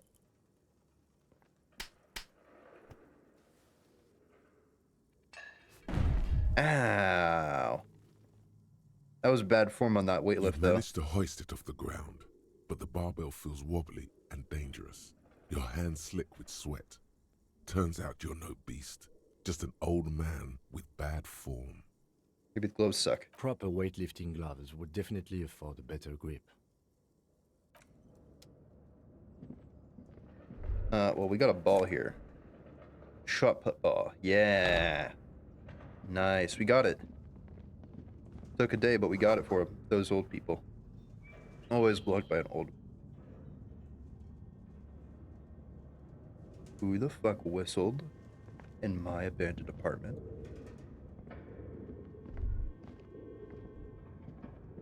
Who was that? All animals stare at you, dark, stuffed and mounted. Large demijohn, full of strange liquid. Hello? Anyone? Airship rotors covered in spiderwebs. They remind you of blades. Got some mannequins here too. That's odd. Big mannequin torso, strange yellow color. Blue velvet, soft to the touch, mothbitten. What the hell is this music, though? Oh, we got us something. Ooh. $50, eh? Silver blades bearing a Slipstream logo. Skis with Slipstream printed on the laminated top layer. Ooh, another $1.50. Hold up. I had something here. Had a thought. Yep. Is that Emma's Atelier? What does that mean? And $3. Damn, this place is loaded. This appears to be some kind of machine with a cube-shaped heart and a wired framework. The keyboard has a rectangular on-off button. A piece of paper still hangs from the printer. Oh, the radio computer. Just sitting here without anyone inside. I'm surprised and a bit cautious. Think I should turn it on? We have one of these down at the station, but I never really learned how to use it. Yeah, turn it on. The machine lights up like some prehistoric animal stirring from its slumber, revealing fluorescent play and print keys on the keyboard. The hatch on the machine's central compartment is wide open. Look inside. It's empty like a beehive without its brood. Some cables have been left dangling, disconnected. The filament you have would fit perfectly inside the compartment. Insert the production schedule. Like a smooth draw, the filament slides into place. On the keyboard, the play key starts blinking. Play it. A bar of fabric right above the keyboard starts producing a soft hum. The sound of static seeps through the machine's planar magnetic driver. Oh no. It was already glowing and now it's also making a sound. It's probably some alien CO-like technology. Half-Life does not like machines. The static gets louder, slowly filling up the abandoned hall, until a voice speaks out, crackling and old, cutting into the air. Good morning. Fortress accident en rue de Saint-Ghislaine. This is East Insulindian Repeater Station 1. Okay. Please repeat. Is this the production schedule? Why'd you call me Fortress Accident? Fortress Accident is the company on whose name the terminal you are currently using has been registered to. Oh. Any other information about this company? One moment.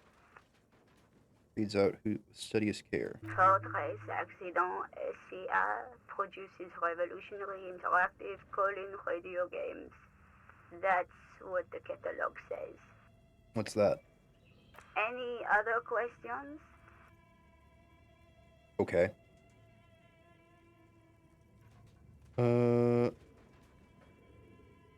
Are you a machine or are you alive? Yes, I am alive. I am 74 years old and my name is Yvonne. Now please repeat. Is this the production schedule? She repeats passwords. Programming people are all paranoid. Oh. Yvonne, my partner tells me that you're here because radio computer guys are all paranoid. They are merely cautious. It's my job to protect their filaments as a password repeater at the East Insulindian Station. Okay, but where are you? How did you know where I am? I work as a repeater at the East Insulindian Repeater Station. It's my job to know where you are, Fortress Accident. As for me, well, I am sitting in my cubicle, surrounded by a wall of radios. On an island on the river Esperance, a small woman, all skin and bones, sits in a room filled with audio equipment. Thousands of tiny lights are reflected back from her prescription lenses, like stars in the dark. I see. Doesn't it get lonely, sitting there all by herself?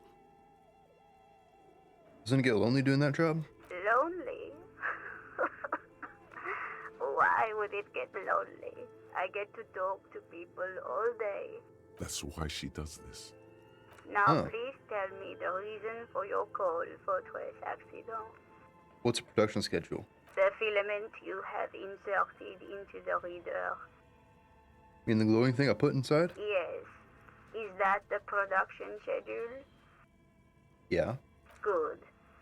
Please repeat the password. You should ask her for a hint. Can you give me a hint though? No.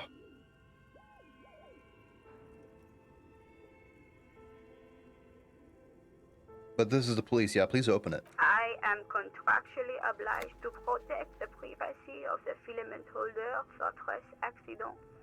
Without filing a warrant with Lintel, I cannot give you access to this filament. Damn. I'm afraid we are not doing that, unless we want to wait for a month. Now, can you please repeat the password? Is it my birthday? Still no. Damn. I was hoping it would be that one. I don't know the password then. Received. I will register this login attempt. That sounds bad. A login attempt. Something a criminal would do. Don't worry. Passwords have a way of turning up sooner or later. Yeah, they do. Fortress Accident. Is there anything else I can do for you today? That's all for now, yeah. Thank you, and goodbye. Tiles on the cube are still smoldering, casting the framework in a soft glow. We'll leave that filament in there for now. Try and find the password. Group across the notebook, developers of the most advanced RPG in the universe. This old fireplace is covered in lines drawn in blue and red marker, the mesh spreading over the stone like blood vessels on alabaster skin. It looks ghostly and strangely ancient. A diagram for summoning some time-forgotten being. The symbols seem very esoteric. So what am I looking at then? Radio frequencies, it seems.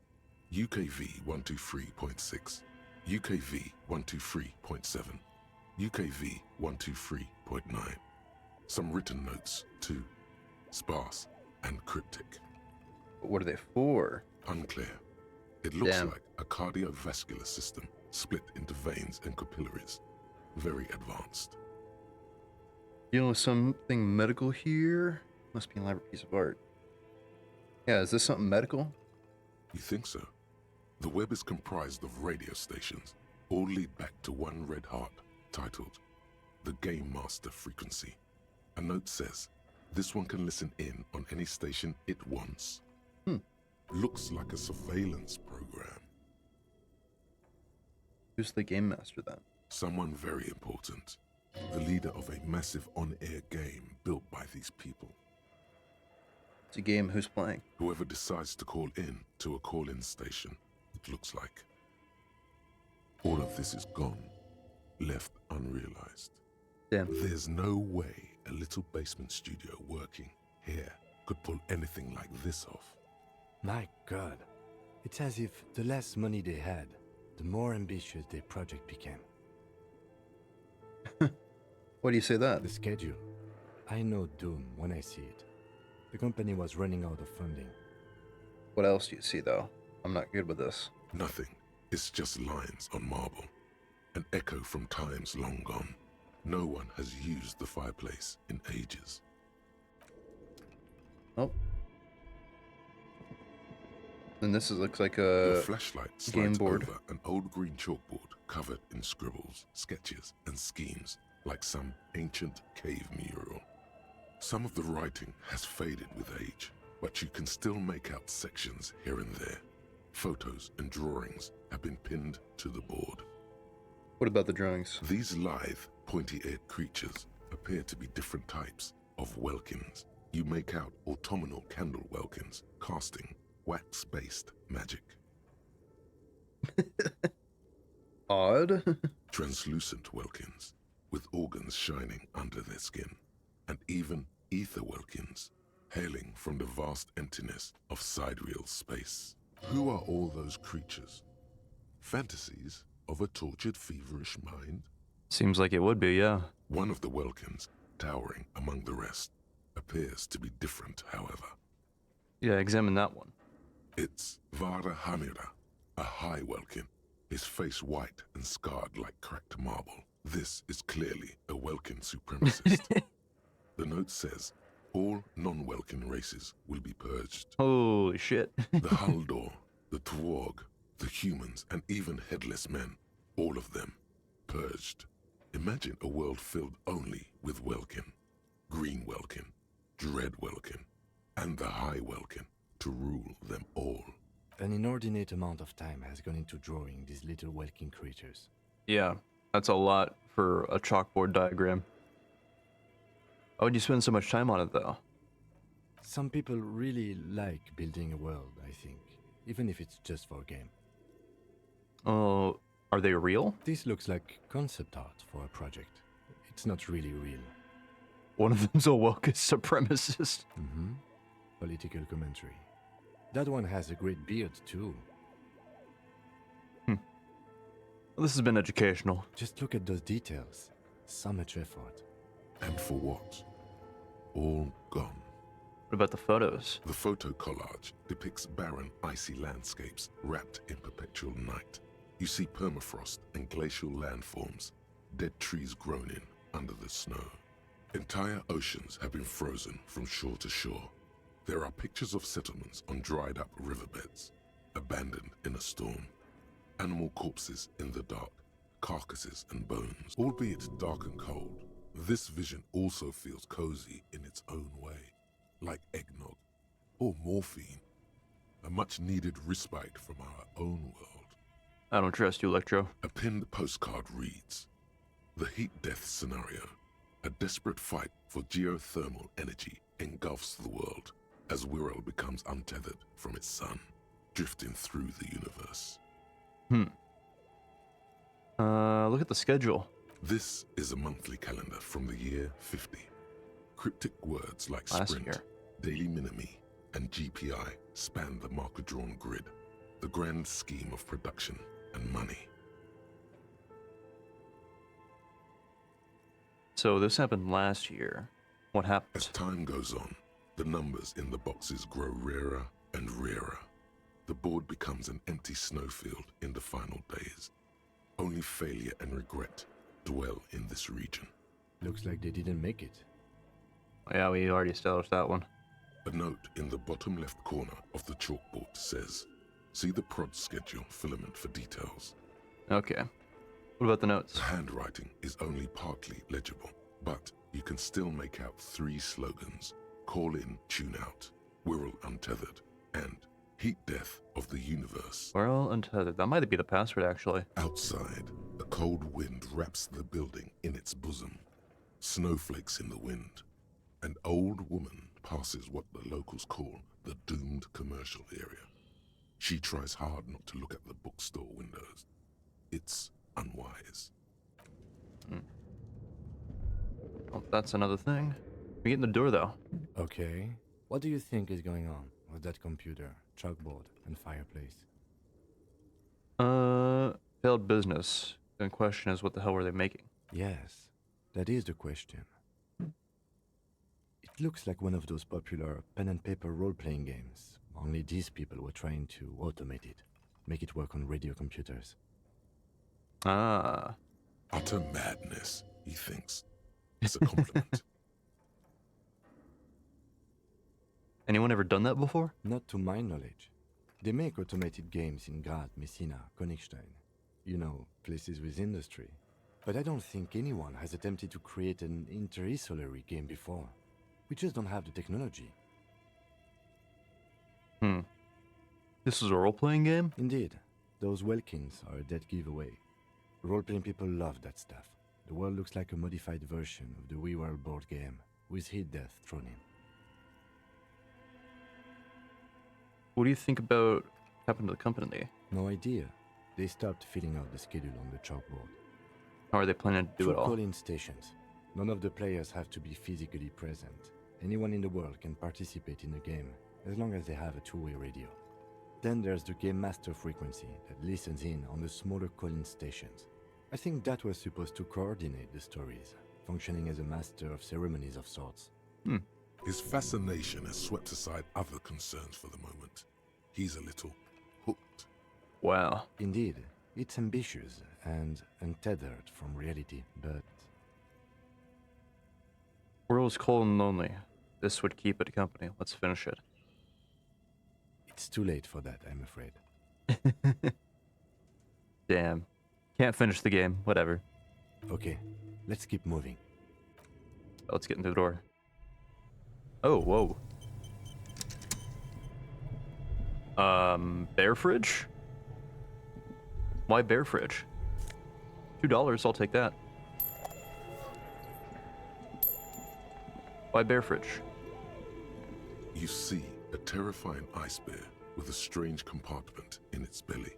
The door is covered in frost and the bear's eyes are glowing red.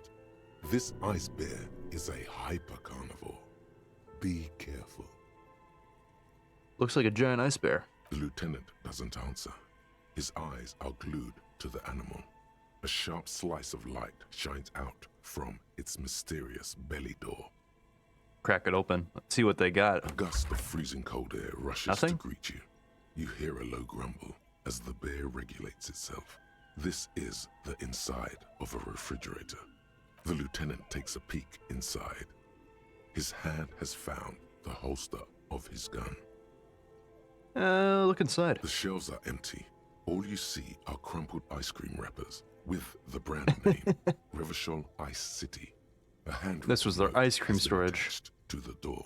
The fridge is huge. Take the note. You pocket the note and the little fridge magnets keeping it on the door. Examine one of the ice cream wrappers. A friendly cartoon bear smiles back at you from a glossy cellophane wrapper. It looks nothing like the fridge. What was a giant bear-shaped fridge doing in an abandoned cellar in the first place? Good question. It looks like an ice cream fridge. And it reaches from one of the wrappers. They tried to sell ice cream for this hyper-carnivore? I know. What an unfortunate marketing choice. What is even worse, the bear is still costing them money to this day. The fridge buzzes with energy. The electricity bill on this thing must be catastrophic. Damn. Well, that might be useful later, I guess. Did the note give us, like a code? 1377 for a chop football. They had all the opportunity in the world to make that 1337. Just for the fun of it, but they chose not to. Whatever. Look at the note. The note is written with a blue pencil on a piece of lined office paper. The kitchen magnets have left spots on its surface.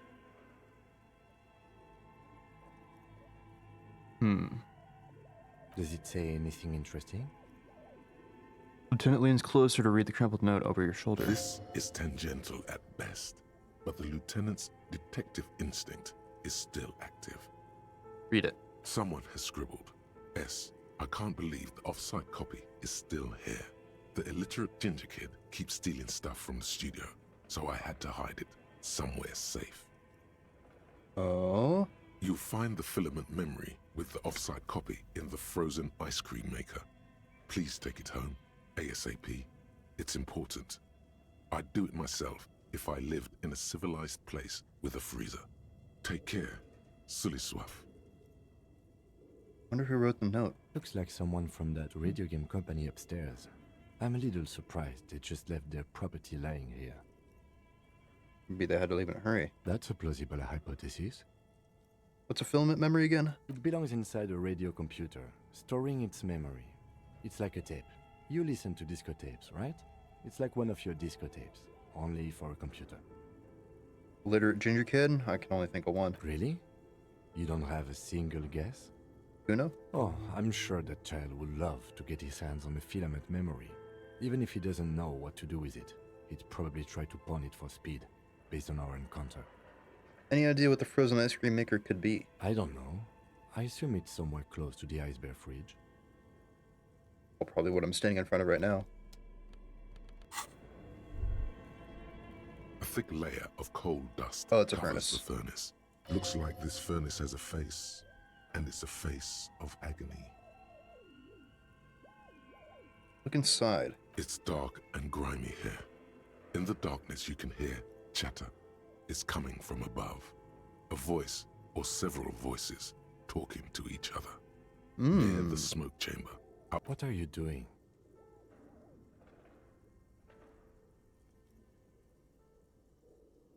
I hear someone upstairs. It's the murder of the hangman. Wait, really?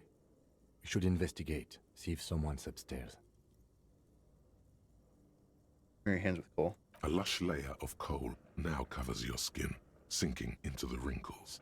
Your hands look ancient. You feel the spirit of Ramut Karzai, ancient hero of Grad, pulsing through you. All that's left is to cover your face in war paint. Yeah. 3 dangerous stripes appear onto your cheeks, telling stories of your wild soul. What are you doing? I'm the reincarnation of an ancient Ilmarian warrior. Please wipe your face clean, officer. No. These 3 stripes give you strength in this dangerous realm. It would be foolish to remove them. We're exploring this dark place, and I need the protection of my war paint. And this protects you? It is traditional war paint. It will grant me safe passage with the spirits that guard this place. Okay, sure. Go ahead. Alright. So it might be something around here, such as this. Ice cream maker defrosted and unplugged. Flashlight casts a strange shadow. There's a hidden doorway here. Ah. First this. Still running. This has to be that.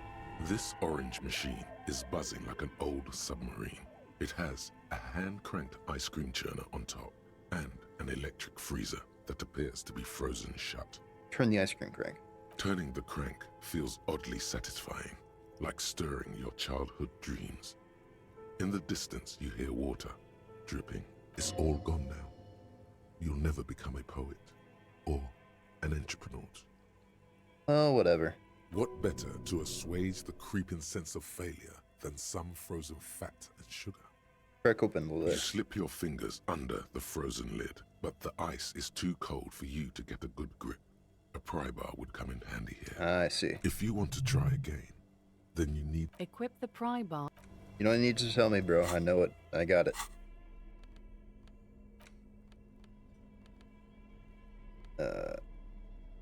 Unequip that. Equip this. This orange machine is buzzing like an Ooh. old submarine. It has a hand-cranked ice cream churner on top and an electric freezer. Pry bar not that strong appears to be enough. Frozen shut. Is this gonna break the pry bar? The ice squeaks beneath the pry bar. You think you've got the bar jammed in there pretty well, but you see the pry bar's metal handle bending right before your very Oh, don't break eyes. it. Yeah, well, that's a good pry bar. I'm not criticizing it, but this ice cream maker is frozen shut. It takes an advanced tool to get it open. Where do we get an advanced one? I have no idea, officer. This ice cream maker isn't important enough to requisition a special tool. Sooner or later, you will stumble upon a tool mighty enough. Then we will know what's in this mysterious ice cream maker. Well.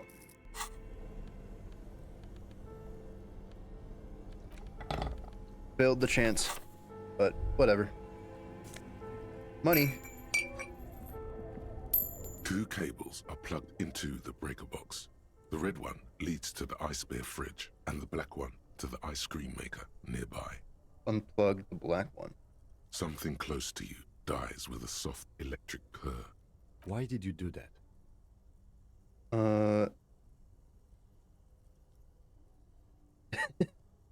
Because it's black, the color of immeasurable cosmos. It's black. It's not like it's the red one.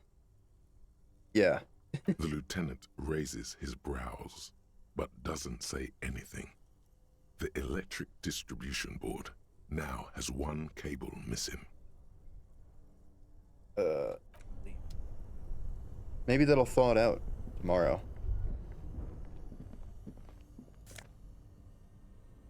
Insane mesh tank top. +1 drama. Intercom wires running into the breaker box. Damn, we got a lot of clothes. I can cycle through these as needed for my checks. What are these stairs? Actually, hold up. This orange machine. Oh.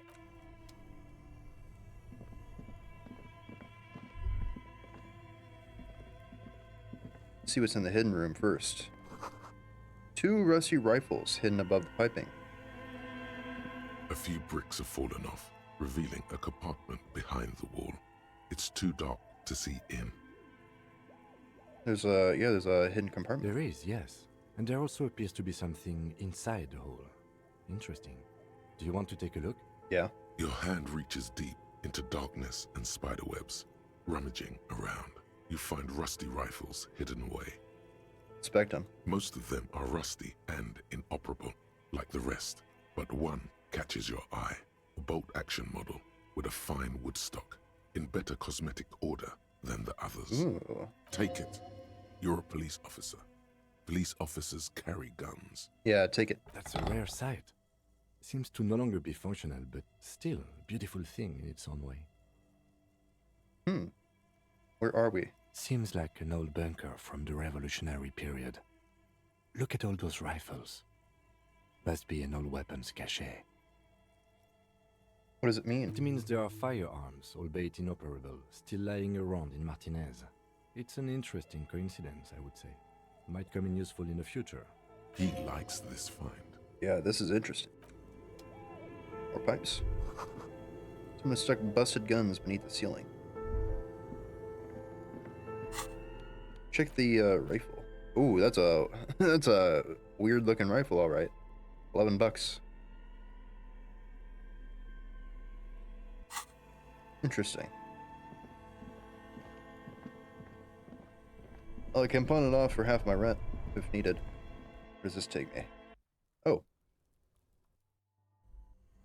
So that takes me out, but I don't want to go out yet. Because there's still more to discover up here. On the roof, in fact.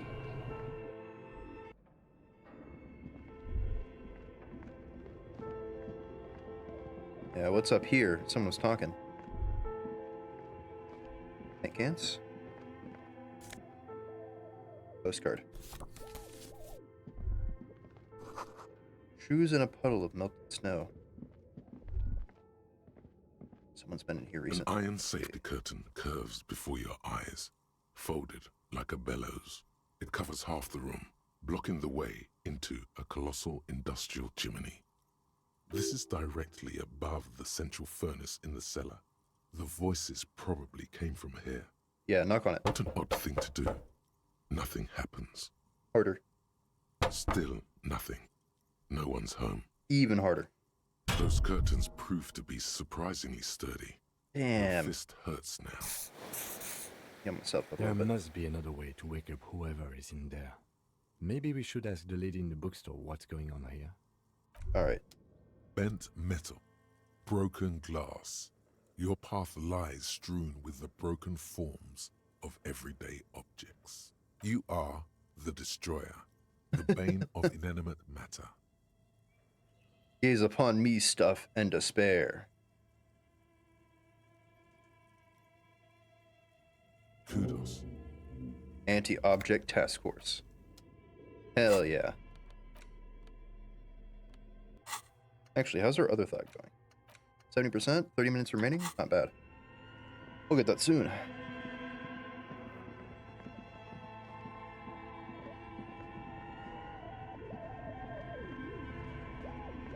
Oh, yeah.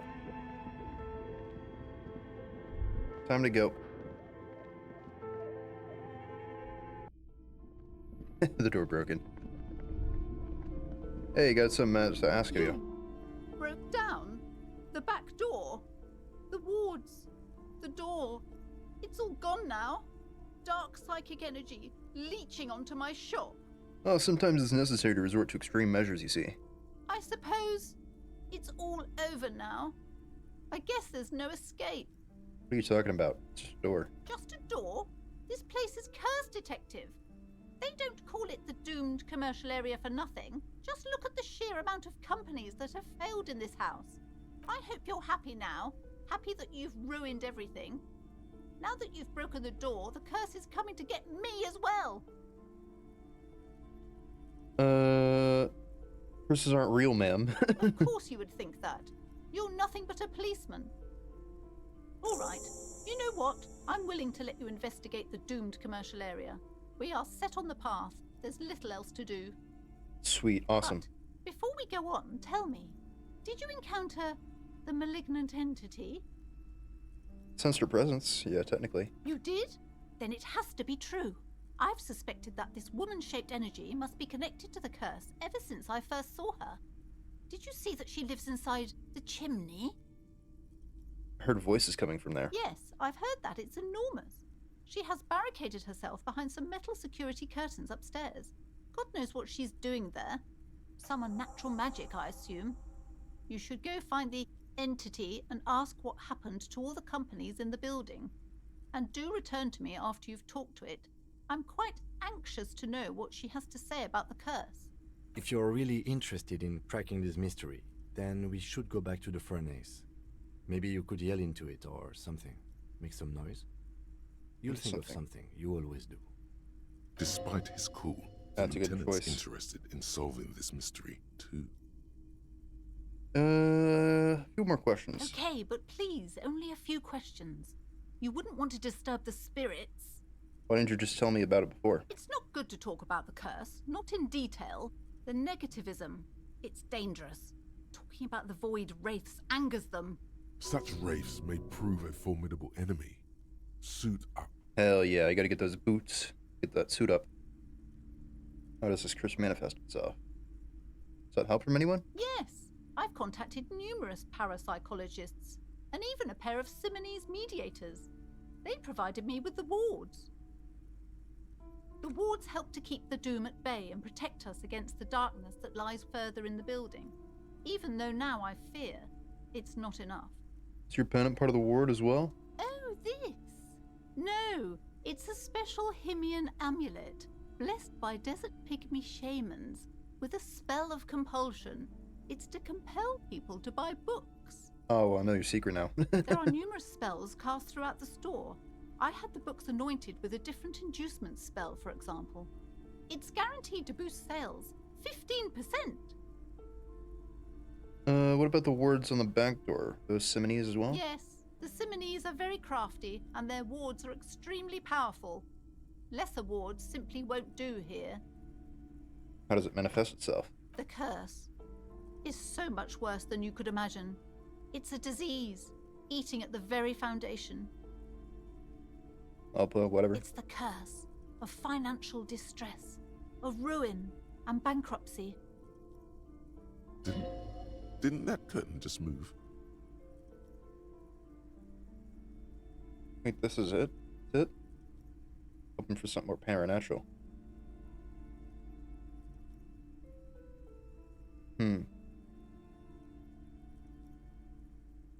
But officer, there's nothing natural about entire companies declaring bankruptcy. I'm talking about cacodemons feeding off bad business practices and disappointing income statements. There's something wrong with this building, I can tell you. Ever since I arrived, I've sensed an eerie lingering presence, as if I was unwanted here. Sounds familiar. What does it mean? Truly so? Perhaps the dark energies are leeching off you. You shouldn't stay in the store too long. It may be dangerous. Oh, never mind. Other questions. The woman before you scans the store, her shoulders rigid and tense. Alright, so try and talk into it, it seems. That might get me somewhere else. Give that a shot then. Hopefully I don't take any more damage. I've taken so much health damage in this area.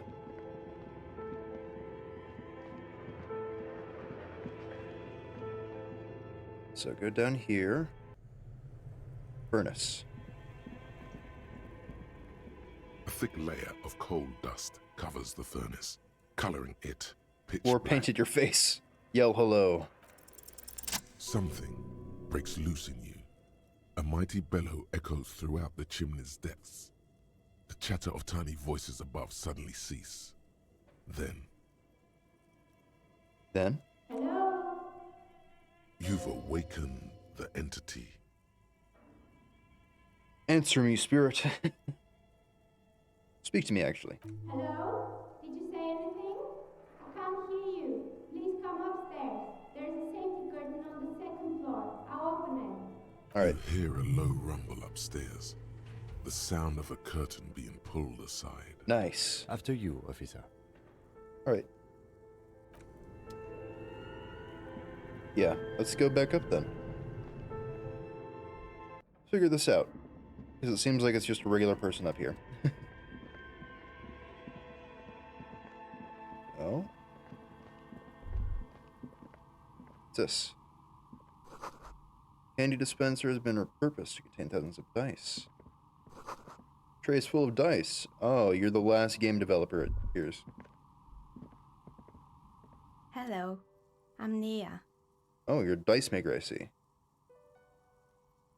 Bird-like woman sits on a throne of tools with emerald light shining through her hair. Did you try knocking on my window? I must have missed you. I've been listening to my Melius. It's on the headphones. So what kind of die are you looking for? Oh, you sell dice. Could this be the malicious entity? Perhaps it's wise to go along with this masquerade for now. She's got a direct view to the backyard. You should interrogate her about the lynching. What do you mean by Milius?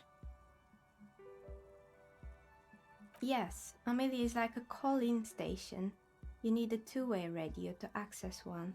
That's why I have these. Mostly, they just teach you to swear in different languages.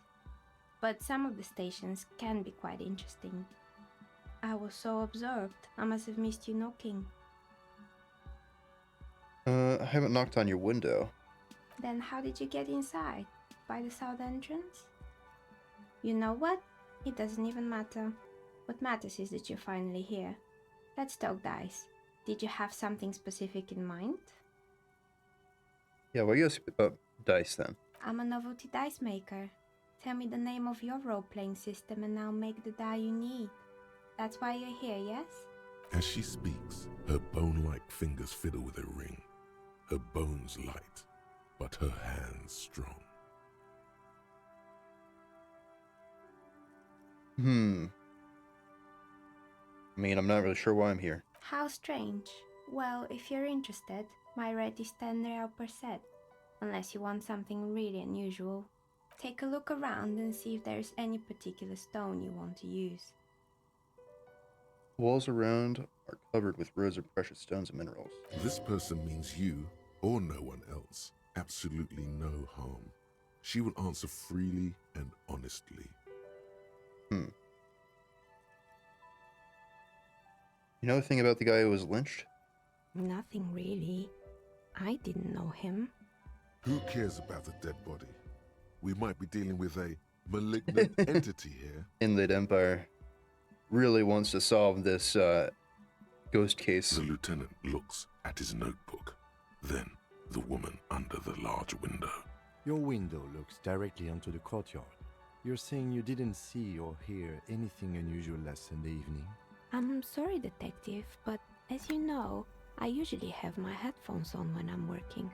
It shuts out most of the daily ruckus behind my window. Never took your eyes off the work you do? Look out the window? I might have, but in this case, all I would have seen is my own reflection staring back from the darkness. It's really hard to make anything out in the yard when it's dark outside.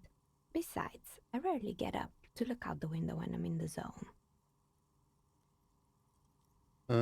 Often work Sunday nights? It's an odd profession, making dice for people, but I like it, and I prefer doing this to sitting at home. I see, thanks for the answers. What do you mean by, well, actually, yeah, what do you mean by the daily ruckus? Well, There's always something going on in the Whirling's backyard. For During example? daytime, there are usually those kids. And lately, I've been seeing a lot of drunk workers hanging about. Must be because of the strike. But Yeah. I never saw anyone during that fateful Sunday night, I'm afraid. Thanks for the answers, I guess. She nods. Anything else, officer? Where are we anyways?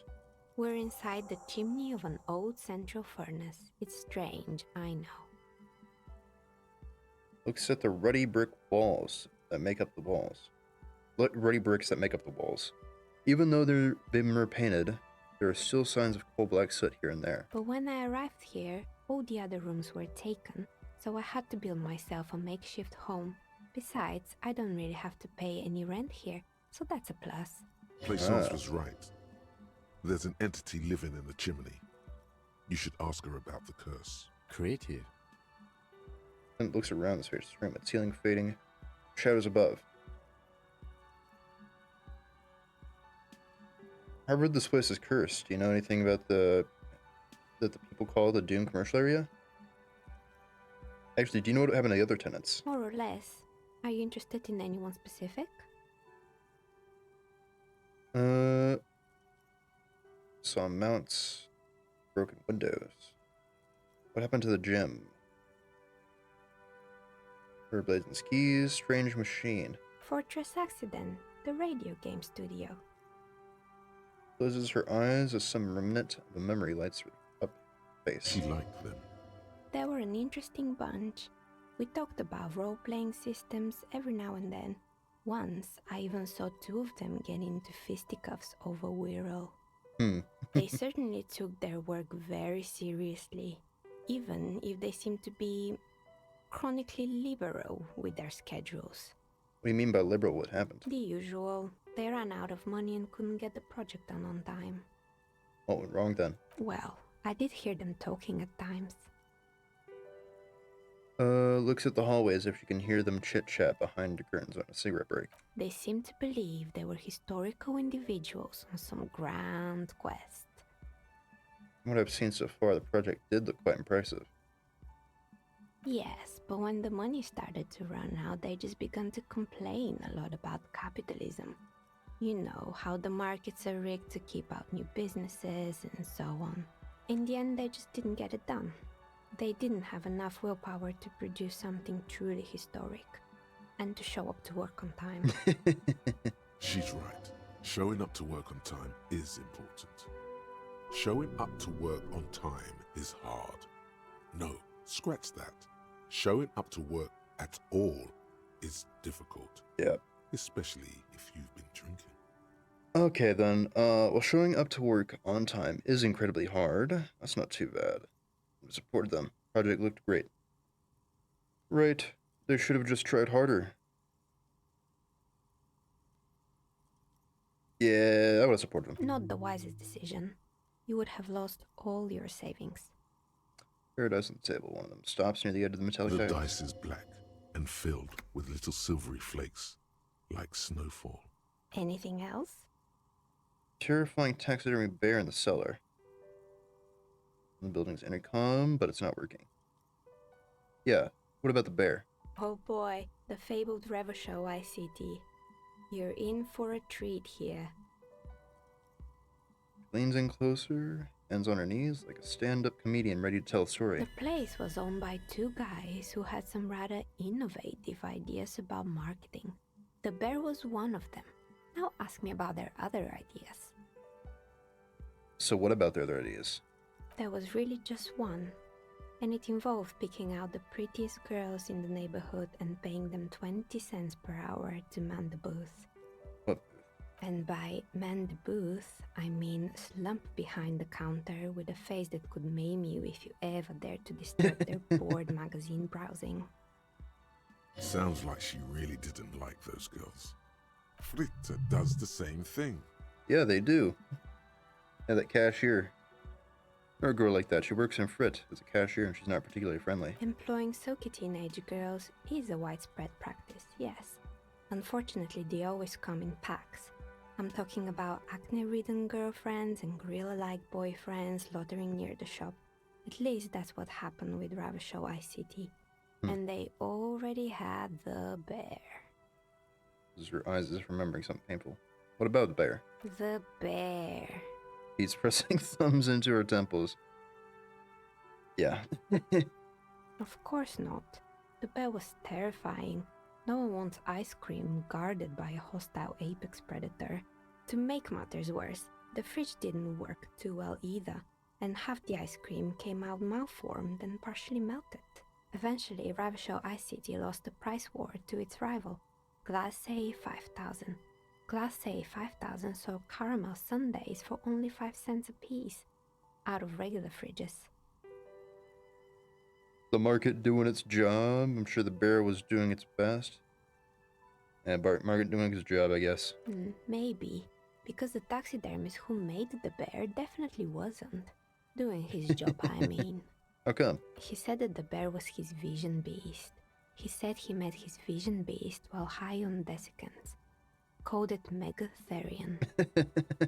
Scary, but cool. Very cool, but I don't want to hear about bears anymore. Let's move on. Oh, I totally understand. Anything else?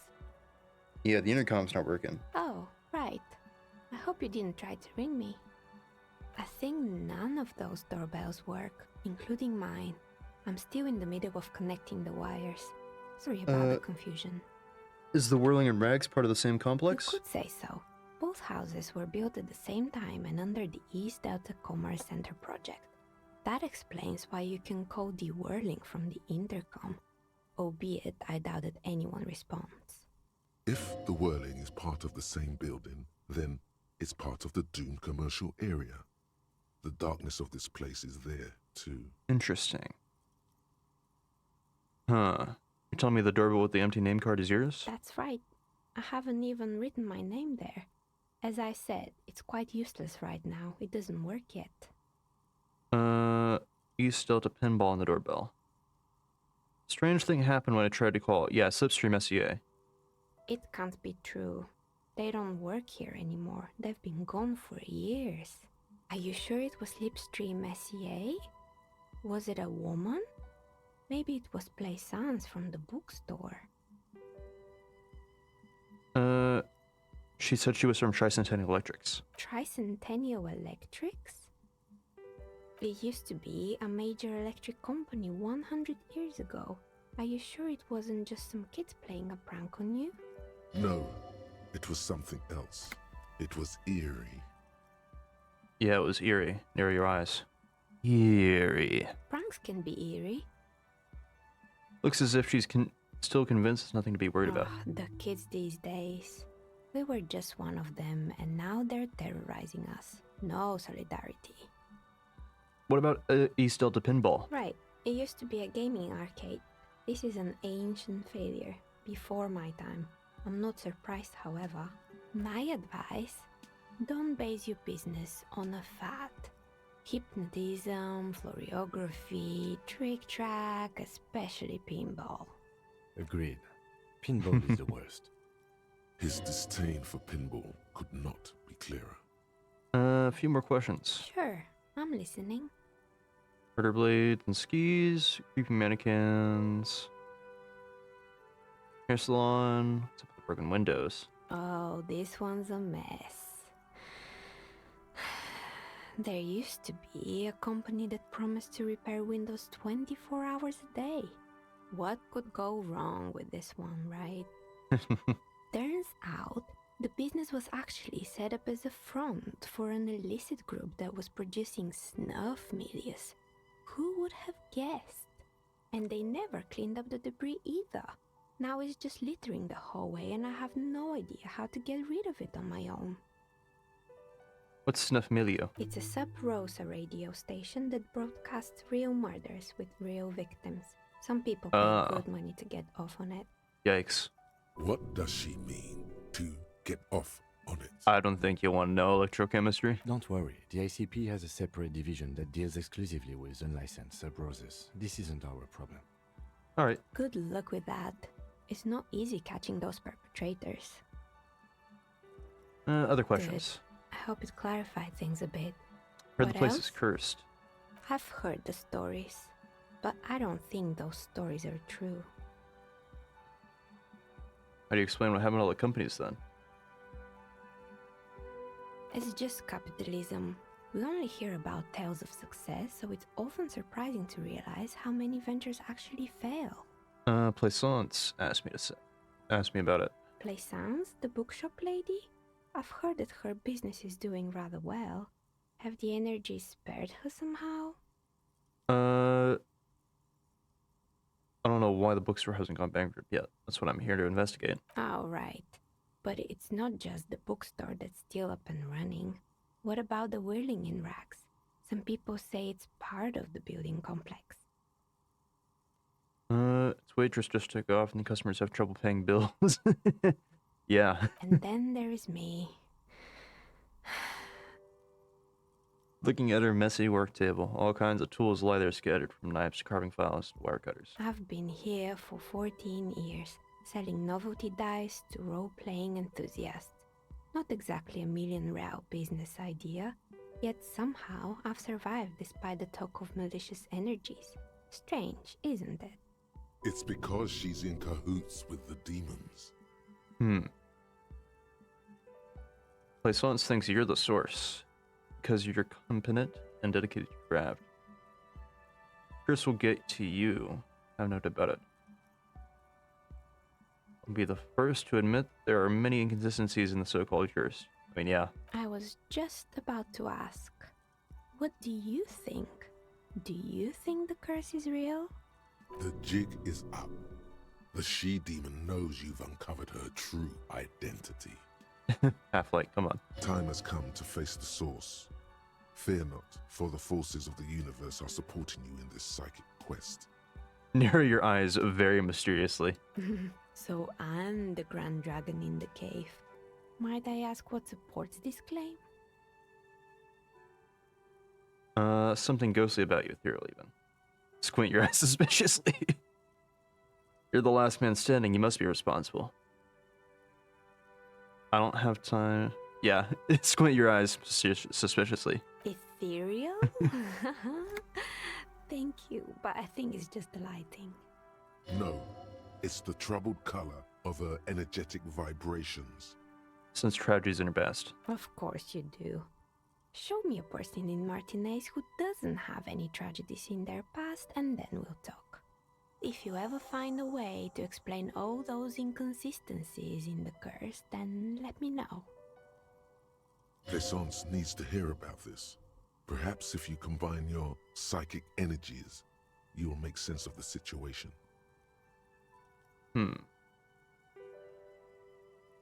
try this. A gust of cold air sweeps through the chimney. You got that. The stones and minerals on the shelves rattle as though agitated. For a moment, it almost feels as though you're outside the building, exposed to the atmosphere. Figured out why it spared you. Didn't we already talk about this? Because you're not in the same building as the others. This isn't technically the Dune commercial area. What are you talking about? My address is exactly the same. Rue de Saint-Guilain 10. No, the old coal plant that used to be here was subsumed into the new venture. Its ruins swallowed up. Yet it has a different address in the heart of the city. Yeah, this used to be a coal plant. This doesn't make any sense. Looks around the makeshift nest that she's carved out for herself, bewildered. Are you saying my business was spared because of a technicality? Where is this coming from? Has a different address in the heart of the city. And what? Does it mean that I'm safe from failure? Don't let her become complacent. She still needs to ward her soul against the evil forces. Should still be something to protect your person. She starts laughing, her fingers trying to rub away the exhaustion from her face. What? Do you know what this is? Raises her hand to reveal a piece of metal shining on her index finger. Don't care what it is, I only came to tell you about what you haven't followed yet. Your lucky charm, some kind of ward? It's a mourning ring. I made this when my first company failed. It was a small jewelry shop right here in the East Delta Commerce Center, built with the little I inherited from my parents. I drove it into the ground within a year. I didn't have what you would call a viable business plan. But you didn't run this little jewelry shop from the protective depths of the chimney. Why you tell me this? It wasn't just a jewelry shop either. I always thought that it was just the world that you were supposed to try again and again until you finally succeed. And now you're telling me what? That it was all because I didn't run my little shops and ventures from a dump inside an abandoned chimney? I mean, you've made it nice and cozy. Yeah. Or maybe it's the entire world that's cursed. It's such a precarious place. Nothing ever works out the way you want it. That's why people like role-playing games. You can be whoever you want to be, you can try again. Still, there is something inherently violent even about dice rolls. Yeah, they've been brutal to me a few times here. It's like every time you cast a die, something disappears. Some alternative ending, or an entirely different world. Sip a pair of dice from the table, examines them under the light. But anyway, thanks for sharing your theories, officer. Interesting. Well, let's leave for now. Who thought? Indirect modes of taxation. Turns out, those Financial Oversight Committee gangsters stuffed millions of hard-earned dividends away in the last place anyone thought to look. The hearts and minds of everyday Riversholians. You need to spread that deregulation gospel to the people. Tell them about that foreign fair tax. Preach that 98% gross burden. Preach it, preacher man. They must Set know. the brothers free. Taxes are racist. Yes. What did that get me, though? -1 empathy. Ultra-liberal dialogue options get +1 real. Oh. But I lose 1 empathy. That's actually good, though. +1 real every time I do one of those options. I mean, I got 7 here. Let's see. Investigate the Doom commercial area. We're back to Plaisance. We got a level up. But first, I want to check this. Anti-object task force. -2 pain threshold. Precarious world. All red checks fail. It's a 4-hour research time, too. Damn.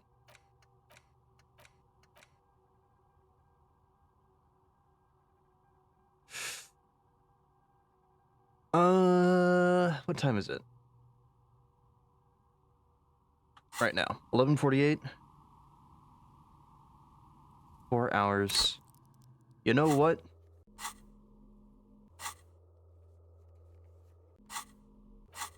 Let's see.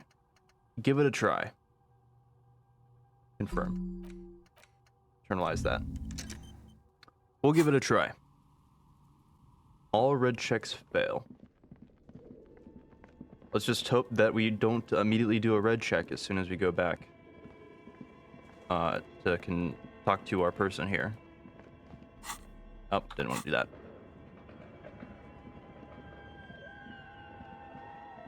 Get in there. You there. I have findings. What have you found? And also, do buy the books. There may be teachings in them. I talked to the entity. He told me about. Name's Neha, and she's a novelty dice maker. A novelty dice maker? Well, spit it out. Why does she need the dice? For some kind of sorcery? Sometimes they use the ankle bones of sheep. No, ma'am. I felt her aura. She's not the one to blame for the curse. Yeah. I don't understand. If it's not her, then where is the source of the doom? How did she explain the curse? Just don't say you don't have any answer yet. The uncertainty is killing her. You've come this far. You know how to end it. There is an entity behind the entity. There are too many inconsistencies. These sectors attack capitalism. Bankruptcy is a quirk of the economic system. Source is the taxidermist shop. He became involved in arts darker than taxidermy and brought those void spirits down upon the place. Don't have any answers. There's another entity more malignant, pulling the strings and Martinez. So in my travels, I'll cross paths with it. A third order presence, yes. Yeah. A great, dark relief washes over her. I've heard of these triactors. In certain occult literature, that's too dark to dwell on for too long, and definitely not in public. All right. I understand everything, sir. Thank you for your descending into the maelstrom. I will keep fort up here, strengthen the wards, do my best. And if you happen upon the third entity in your travels, may the Lord be with you. Well, this has been absolutely educational. If we happen on the third presence in our travels, we will certainly come back to tell you. Yes. Yeah. The venture continues. In other waters. Darker waters. Something tells me we're going to come across that, actually, at some point. Should we get out of here? Just a hunch. Before the vortex collapses. Yeah, farewell for now, book peddler. Sweet. Easy investigation. Map. So now, hold up. Let's re-equip the bag. And give that ball to those guys. Oh, hold up. Keep clicking my stuff, my inventory. I want to go over here. Here you go. I got your ball for you. Still waiting for a replacement for the bull you sent sinking. What is it about the old soldier that makes him stand proud? All you observe is a veteran refusing to let go of the past and is... This is the uniform of the Royal Carabineers in service of Frissel I, Guillaume Le Lion, and the valiant King Philip V before him. Don't you mean Frissel the Fan? You do not speak his name, Craven, although he was a clown. But he was our clown, ours to ridicule and to mourn. There's something you missed. You will get to it. Don't worry. I saw the statue of Philip III near the roundabout. Ah, yes. King Philip III on his steed. A reminder of what Revachol once was. Oh, absolutely. At the mercy of a cocaine-snorting tyrant who emptied the treasury so he could sleep on a bed of gold.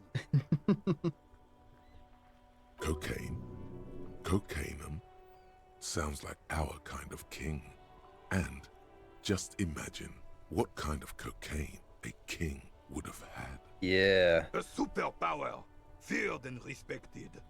A testament to what this country can be under the leadership of a true king. Someone who knows how to rule. What was that about cocaine? Oh, old Philip was a big fan of the purple nose candy the nobility loved so much. A cocaine connoisseur of sorts. His egocentricity is borderline legendary. You can't even take responsibility for yourself. How could you fathom the responsibility weighing on the shoulders of a ruler? That's why the Philippian kings use cocaine, for clarity of vision, to aid in their work. Regnum cocainum, Revachol's finest years. Cocaine. I'm satisfied with this explanation. Yep. Of course. Clarity of vision. Awareness. Philip III was even brought into this world with the help of cocaine. The court made him administer the dose to his mother when she was in labor, and it is well known that with the help of cocaine, only the purest, of course, he was able to connect with higher realms. What a power drug, man. Higher realms. Of course, it all makes sense. It sounds interesting, these higher realms. It's really not. Please, do spare us the cocaine fairy tales. Yes, indeed. We're not here to investigate the drug trade of centuries past. Talk about something else. Right. Found you guys a new bull. Can you tell me anything about this rifle? It's a Bell McGrave, 4.46 caliber, breech loading, Revachol made. Good weapon, accurate and reliable. This one's inoperable, The bolt spring is missing and the mechanism is jammed shut. Still a beauty. Where did you find her? Found it in the basement. I'm not surprised. There are probably lots of forgotten wartime weapons lying around here. Back in the day, everyone had something stashed away. As for the rifle, I don't know what else to tell you. These BM-446s are an antique.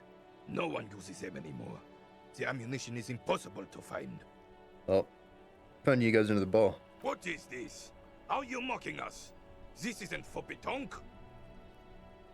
Okay. Now, no need to get angry again, René. I'm sure the officer tried his best. It's not like there's a bull kiosk here in Martinez. I really did try. Trying is worth as much as is accomplished. In this case, almost nothing. Fine. You try to right a wrong. It's still a gram better than actual nothing.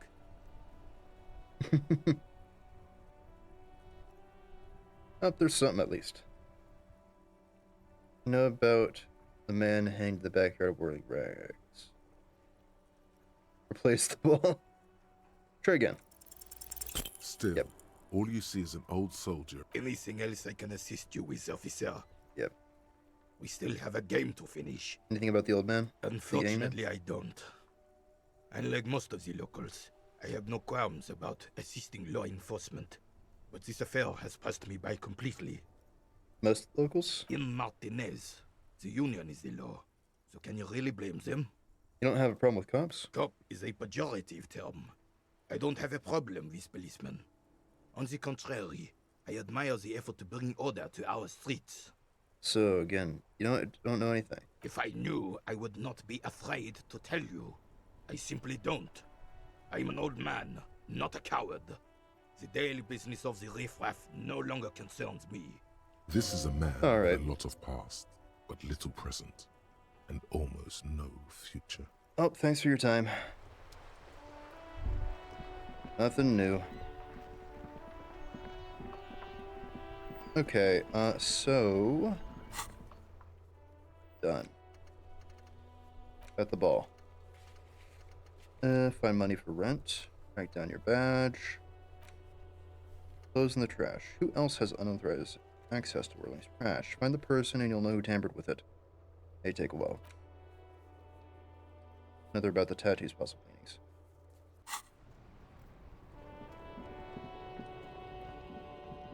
meanings. Actually, let me check my skill checks that I have. Ben and Lori. Oh, it's not going to get me anywhere. Sea Lang. Okay. Don't have another level up. I should be getting close, though, I believe. Did get 70 experience. Something.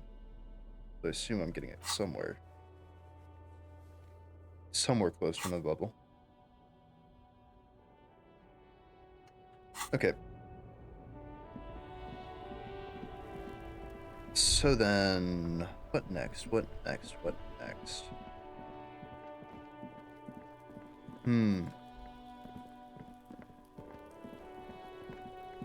Is there anything up here? Oh, those for kids. Same thing. Can't do that check. But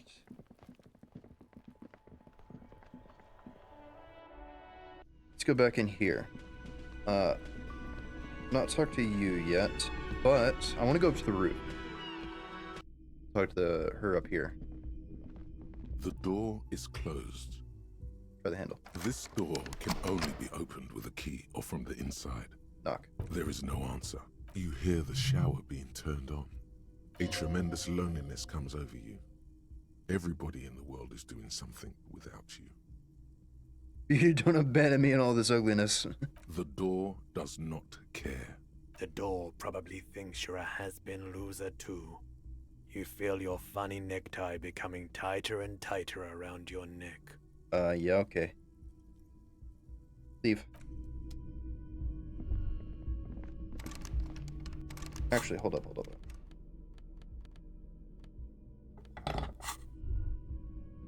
Nope, that doesn't want me to open those doors. Damn, whatever. this again. Actually, hold up. +2 psyche, -1 health. Nah.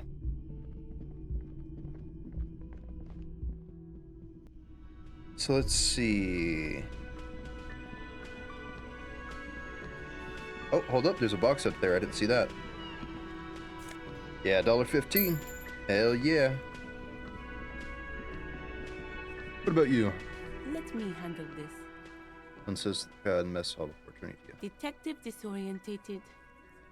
Are you still wondering where you are? This is Martinez, in case you've forgotten. I advise you not to overstay your welcome.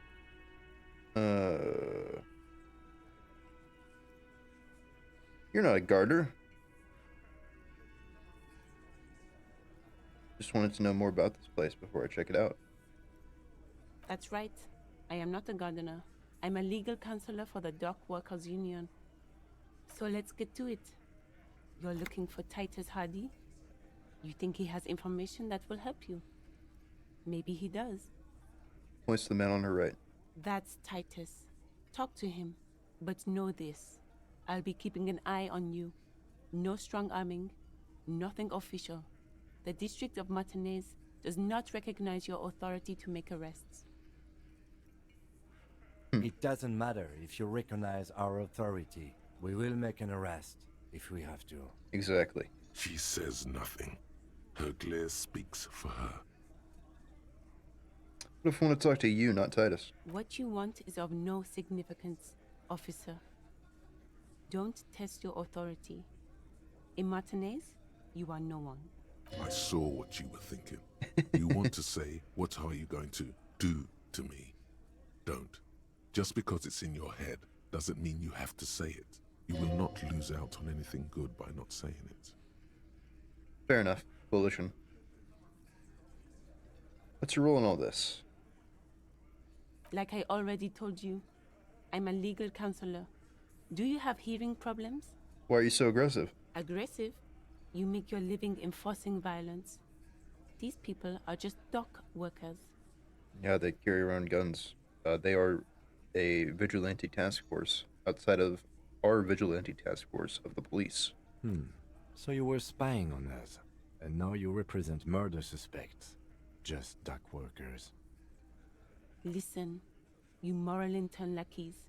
You're a mob, enforcing the unlawful privatization of Revachol. 20 fat men in the Occident are stealing it all, and you're their bodyguards. Fuck yeah. Tall, broad-shouldered man takes a sip of his beer. So ask what you came to ask, or get back to your commanders.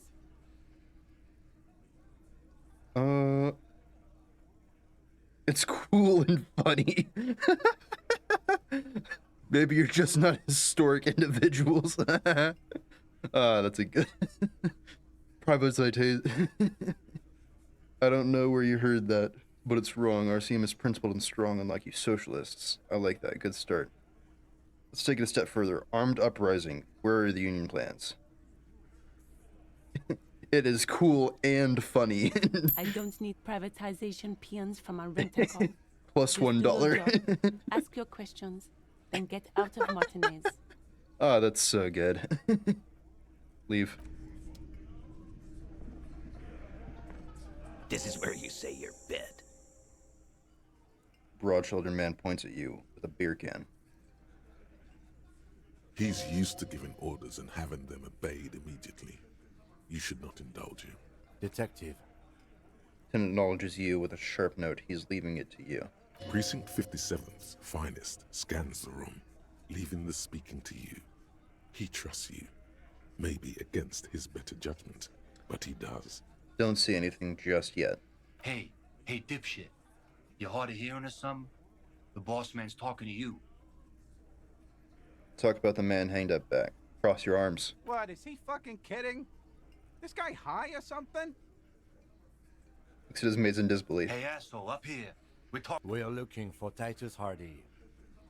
Turns to the broad-shouldered man at the end of the table. First, we need to talk about the man hanged out back. Talk about your attitude. Wow. The RCM sent us some big dick cops. Damn straight. Real big dick cops. Look at them. Reckless. Swinging in the wind. Yeah, look at the big dick on that cop. Can't tell a dick that big what to do. Must be something in the water in Jamrock. Yeah, gave him real nice big dicks. Yeah. Dan. He was like, Dan, that's a lot of talk about dicks. Even he was getting uncomfortable with all that. You might want to start asking your questions now. It's not going to get better than this. These guys are so macho, they're ready to confess to first-degree murder. Ask if it was them. Do a head count first. Connect these men to the tracks you saw in the yard. Yeah. Chances are they're going to match. Scan the room. Starting from the right. Boot size 44. Blonde man. In his 30s. Overbearingly masculine. Sitting on his right. Standard working boots. Size 45 or 46. Eldest in the room. Probably mid-50s. Smoker. Quiet. Across at the other table. Hobnailed working boots. Size 43. Gang tattoos. Mesk or Sarah Mauritian. In his late 30s, early 40s. A symmetric burn on his neck, resembling the letters Loss Loss. Has he tried to burn it off? Leave that life behind? And then, standard working boot. Steel reinforced toes. Size 46. The big dick. Wide at the shoulders and lean at the hips. Rugby cap. Fingerless gloves. And numerous scars. A little under 40. The emblem on his vest says Rowing Club. A little patch below it reads T. Hardy, Captain. Interesting, interesting. In the far corner, standard working boot. Steel reinforced toes. Size 44. 40-something. Non-alcoholic beverage in hand. You squint. Is that a plectrum? Where? On his neck. Forget it. It's not important. The little guy? Size 41. With the light step. Not a child, after all. An older man with a rat face. Mean, watery eyes, and 2 front teeth missing. In the middle, heaving and wheezing. Big guy. Boot size 46. Deep marks. Probably carried the victim over. He, alone, is 130 kilos. Add the man in armor, and you could easily exceed 220. Damn, we got him. In conclusion, these 7 are the actors on the crime scene. The footprints were theirs, but there's a discrepancy. Apart from Odd Soul. Exactly. The missing lady driver who was running the drug trade. Does it mean the Hardy Boys are involved in the drug trade as well? Our union might be involved, maybe even all the Martinez. Maybe. But hey, you've stood there for about 4 seconds, not saying anything. Now is a good time to hit them with questions. Where's the 8th Hardy? Yeah. The fuck is with you, fella? And hang in the back here, did you do it? Where's the 8th Hardy boy? What are you talking about, madman? There's no 8th Hardy Boy. There's 7 of us and we're all here. Or what? You want to be the 8th Hardy Boy? We ain't hiring. Actually, boss, we've been talking and we think she could maybe... This person Glenn wants to hire, he really respects her. Ah. She? So there's an 8th Hardy. Ding, ding, and it's ding. a Hardy girl. Who might it be? Elizabeth? The gardener? Shut the fuck up, Glenn! I do the talking here. We know it. We got him. We got him, red-handed. Couldn't keep his mouth shut. So let me get this straight. There is an 8th Hardy Boy. It's a she, and you don't like us talking about her? That's right. We're not talking about this. This is a private Hardy Boys matter. Nothing to do with your shit. End. Points to Lieutenant. You're not cops here. Don't go digging around if you don't want a bullet in the back of your head. I'm watching you. Good. We are all watching each other. Officer, your question. Yep. There's no point in pushing it further, he thinks. This is already a victory. We'll learn more about this 8th Hardy sooner or later. Yeah, did you do the hanging in the back? So, you're not just here to swing your big dick. You're here for the pretty boy. A real looker, that one. Stinks like shit, too. They couldn't get him down, boss. He's still up there, stinking up the place. Funny. But my partner and I have a serious matter to discuss with you. Why are your boot prints all over the scene? You mean these boots? We all got a pair. We wore them the night we took the pretty boy out back and hung him by the neck. Yep. As he speaks, his fists contract, going through the pulling motion again, savoring it. Yeah, we did this. Together. All of us. Until he was dead. That's why our prints are all over the scene. So you just confessed to murder. That's it, the game's over, we got the perpetrator. So you just confessed to murder. Goddamn right. No. These 7 honest men have equally come forth. They told you what happened so that you don't waste any more of your time.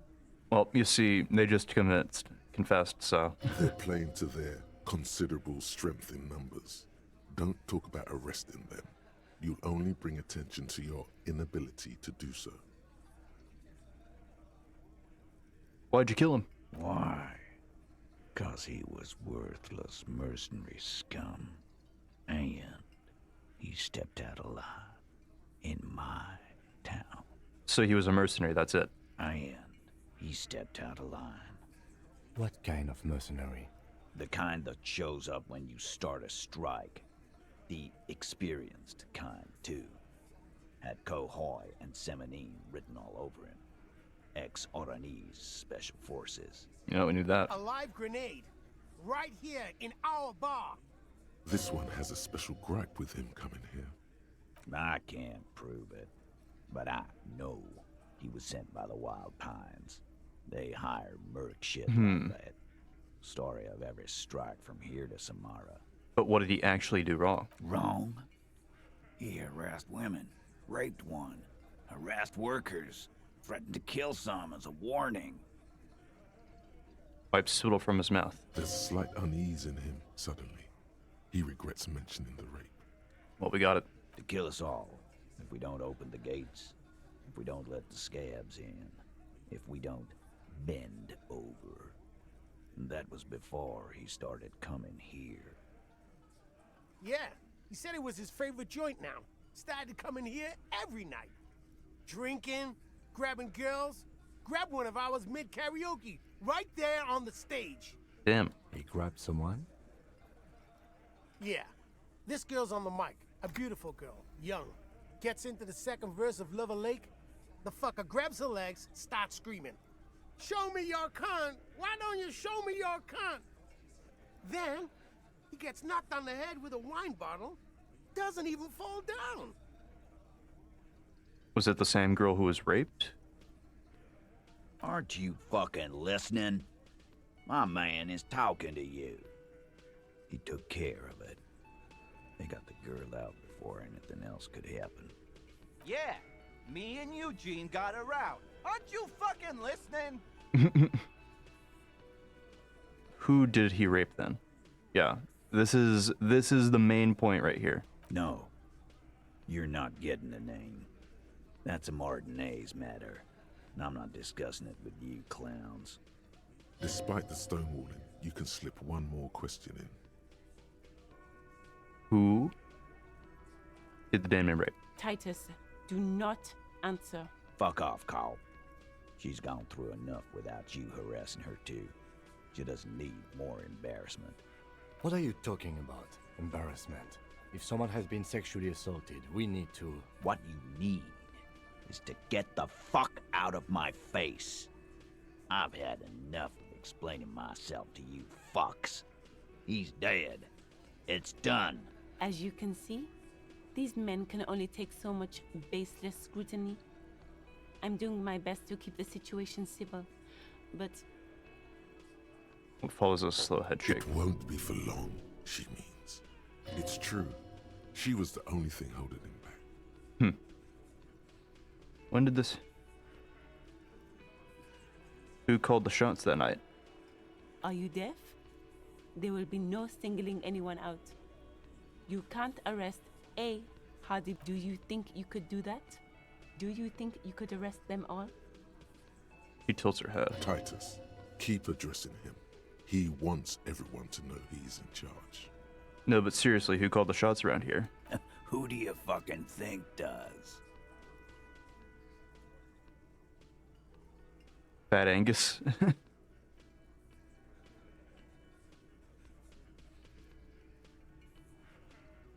Really? I thought she did. What's gonna piss him off the most?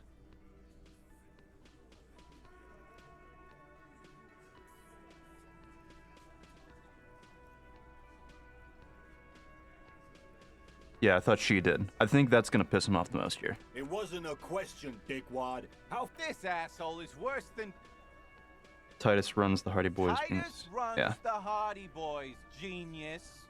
That's why we're called the Hardy Boys. Ain't that right, fellas? I think you got your answer, Mr. Law. Yeah, I think that touched a nerve. Yes, there are some administrative differences. But on that night, they all acted as one man. No remorse? How many people have you sent to the Shays? Ever felt remorse for them? Or send them to reunion to rot. For 20 years. For life. This is as if it was worse off than dying.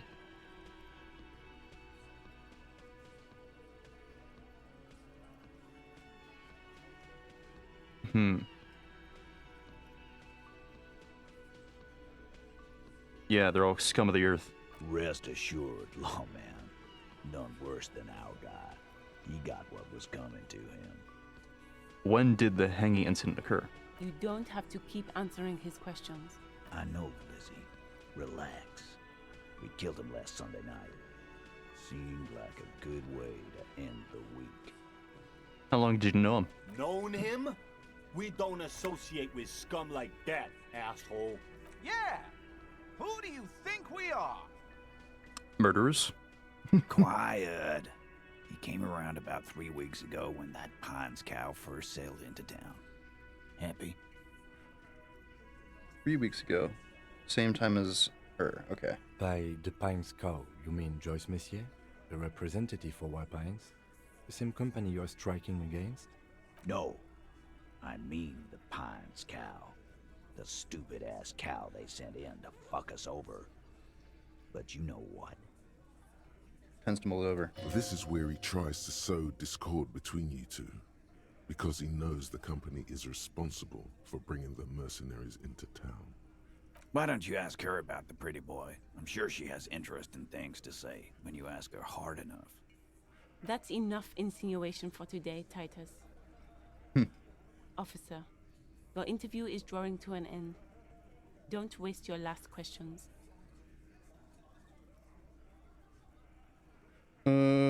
How did you kill him? We hanged him up by his neck until he got real still. Wasn't that obvious, Copper? Didn't they teach you anything at the cop school, idiot? You're pretty sure you've had at least 2 years of cop school and many more of active service. Certainly enough to not put up with this backsass. Deliver a knockdown observation. Yeah. We didn't hear any screams. Titus, you don't have to clarify anything.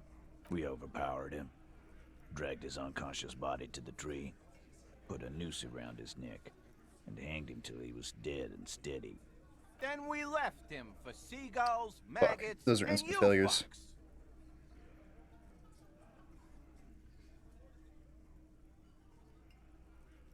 Wasn't he a trained killer? How'd you overpower him? With numbers, asshole. How do you think? You're right, Lizzie. No, he hasn't. Not yet. When did it occur? Where did it occur? Weren't you fucking listening? The fucker came to our bar. It happened right here. Titus lets the others clear out the details, so he doesn't get his hands muddy with explaining too much. Well, I can't take that one. Like what, Copper? This is risky. But fuck it. Yeah, lawman. Why don't you? Weren't you warned to not go down this path? And yet you still go and do it. Not in the arresting mood? I mean, the lies come alive with A hatred. fearful readiness, like an electrical charge, raises hairs in the room. By your side, the lieutenant keeps his hand away from his holster. You hear the nylon of his coat hiss as he steps closer. Kim backing me up. Easy. Walk back from the provocation. They're armed, and they outnumber us. The lieutenant tries to establish eye contact with you. He's now, let's just talk. Wise move. You made the right choice there. What are we gonna do now? Nothing. Your investigation here is done. Leave Martinez. Prove your authority. Go back to your stations where you belong. I think we're going to stick around, thanks. Some things don't add up here, Titus. Exactly. I've done this job for long enough to know that people don't just confess to first-degree murder. Even if it is a group responsibility. We're going to look into this. Good luck with that. You've heard everything a rent-a-cop is gonna hear from us. Real law officials. You're... Rent-a-cop? So that's what this is about. He doesn't see you as his equals. Establish authority. Yeah, establish authority. Establish authority. Yes. Authority. Feverish thoughts race through your mind. That's all I got? Did you already try the gun thing? I hear the gun thing is excellent and has great results. You're probably right. The others are only there for filler. To make the gun thing pop. Then you don't say who, that's bullshit. Yeah. Stop shitting your pants. You don't need to know, all right? We took care of it. The law handled it, all right? I am the law. Yeah. Aren't you listening? No. It's done. Finito. I am the law. For God's sake, stop shouting! Stop breaking things in my establishment! Stop provoking those oafs! Sounds like someone's damn broke. They're not going to give you anything, can't you see? I can't have a police interrogation in here. People are trying to eat. Barman. Shut up, barman.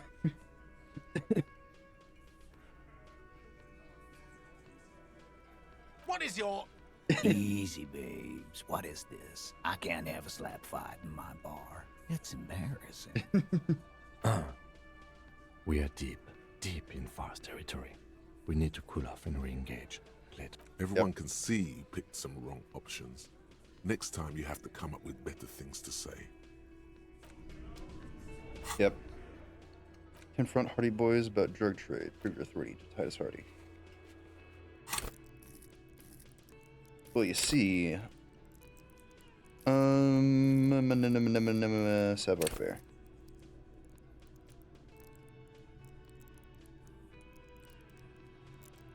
Yeah, I need to level that up.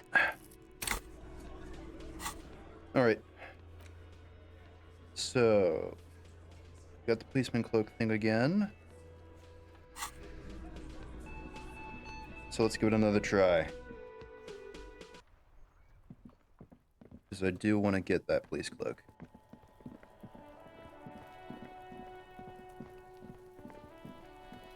Here.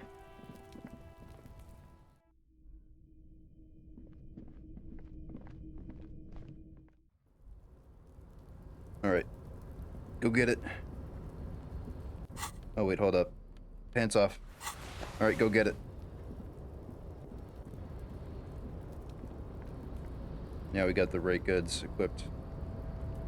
A tarpaulin cloak with possible Do it. RCM markings is Yeah. still on the railing. Hell yeah.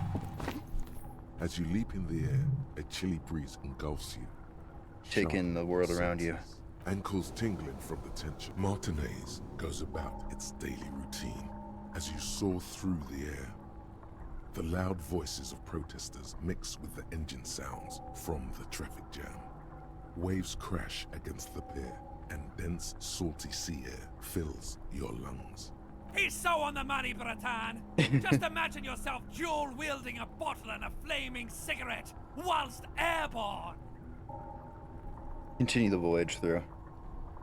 Don't let go of the moment. Don't let go. The corpse is dominating the yard, and the stench is nauseating. Even so far from the epicenter, it brings tears to your eyes. We'll take care of that body, too. We'll take care of all of it. Yeah, we will.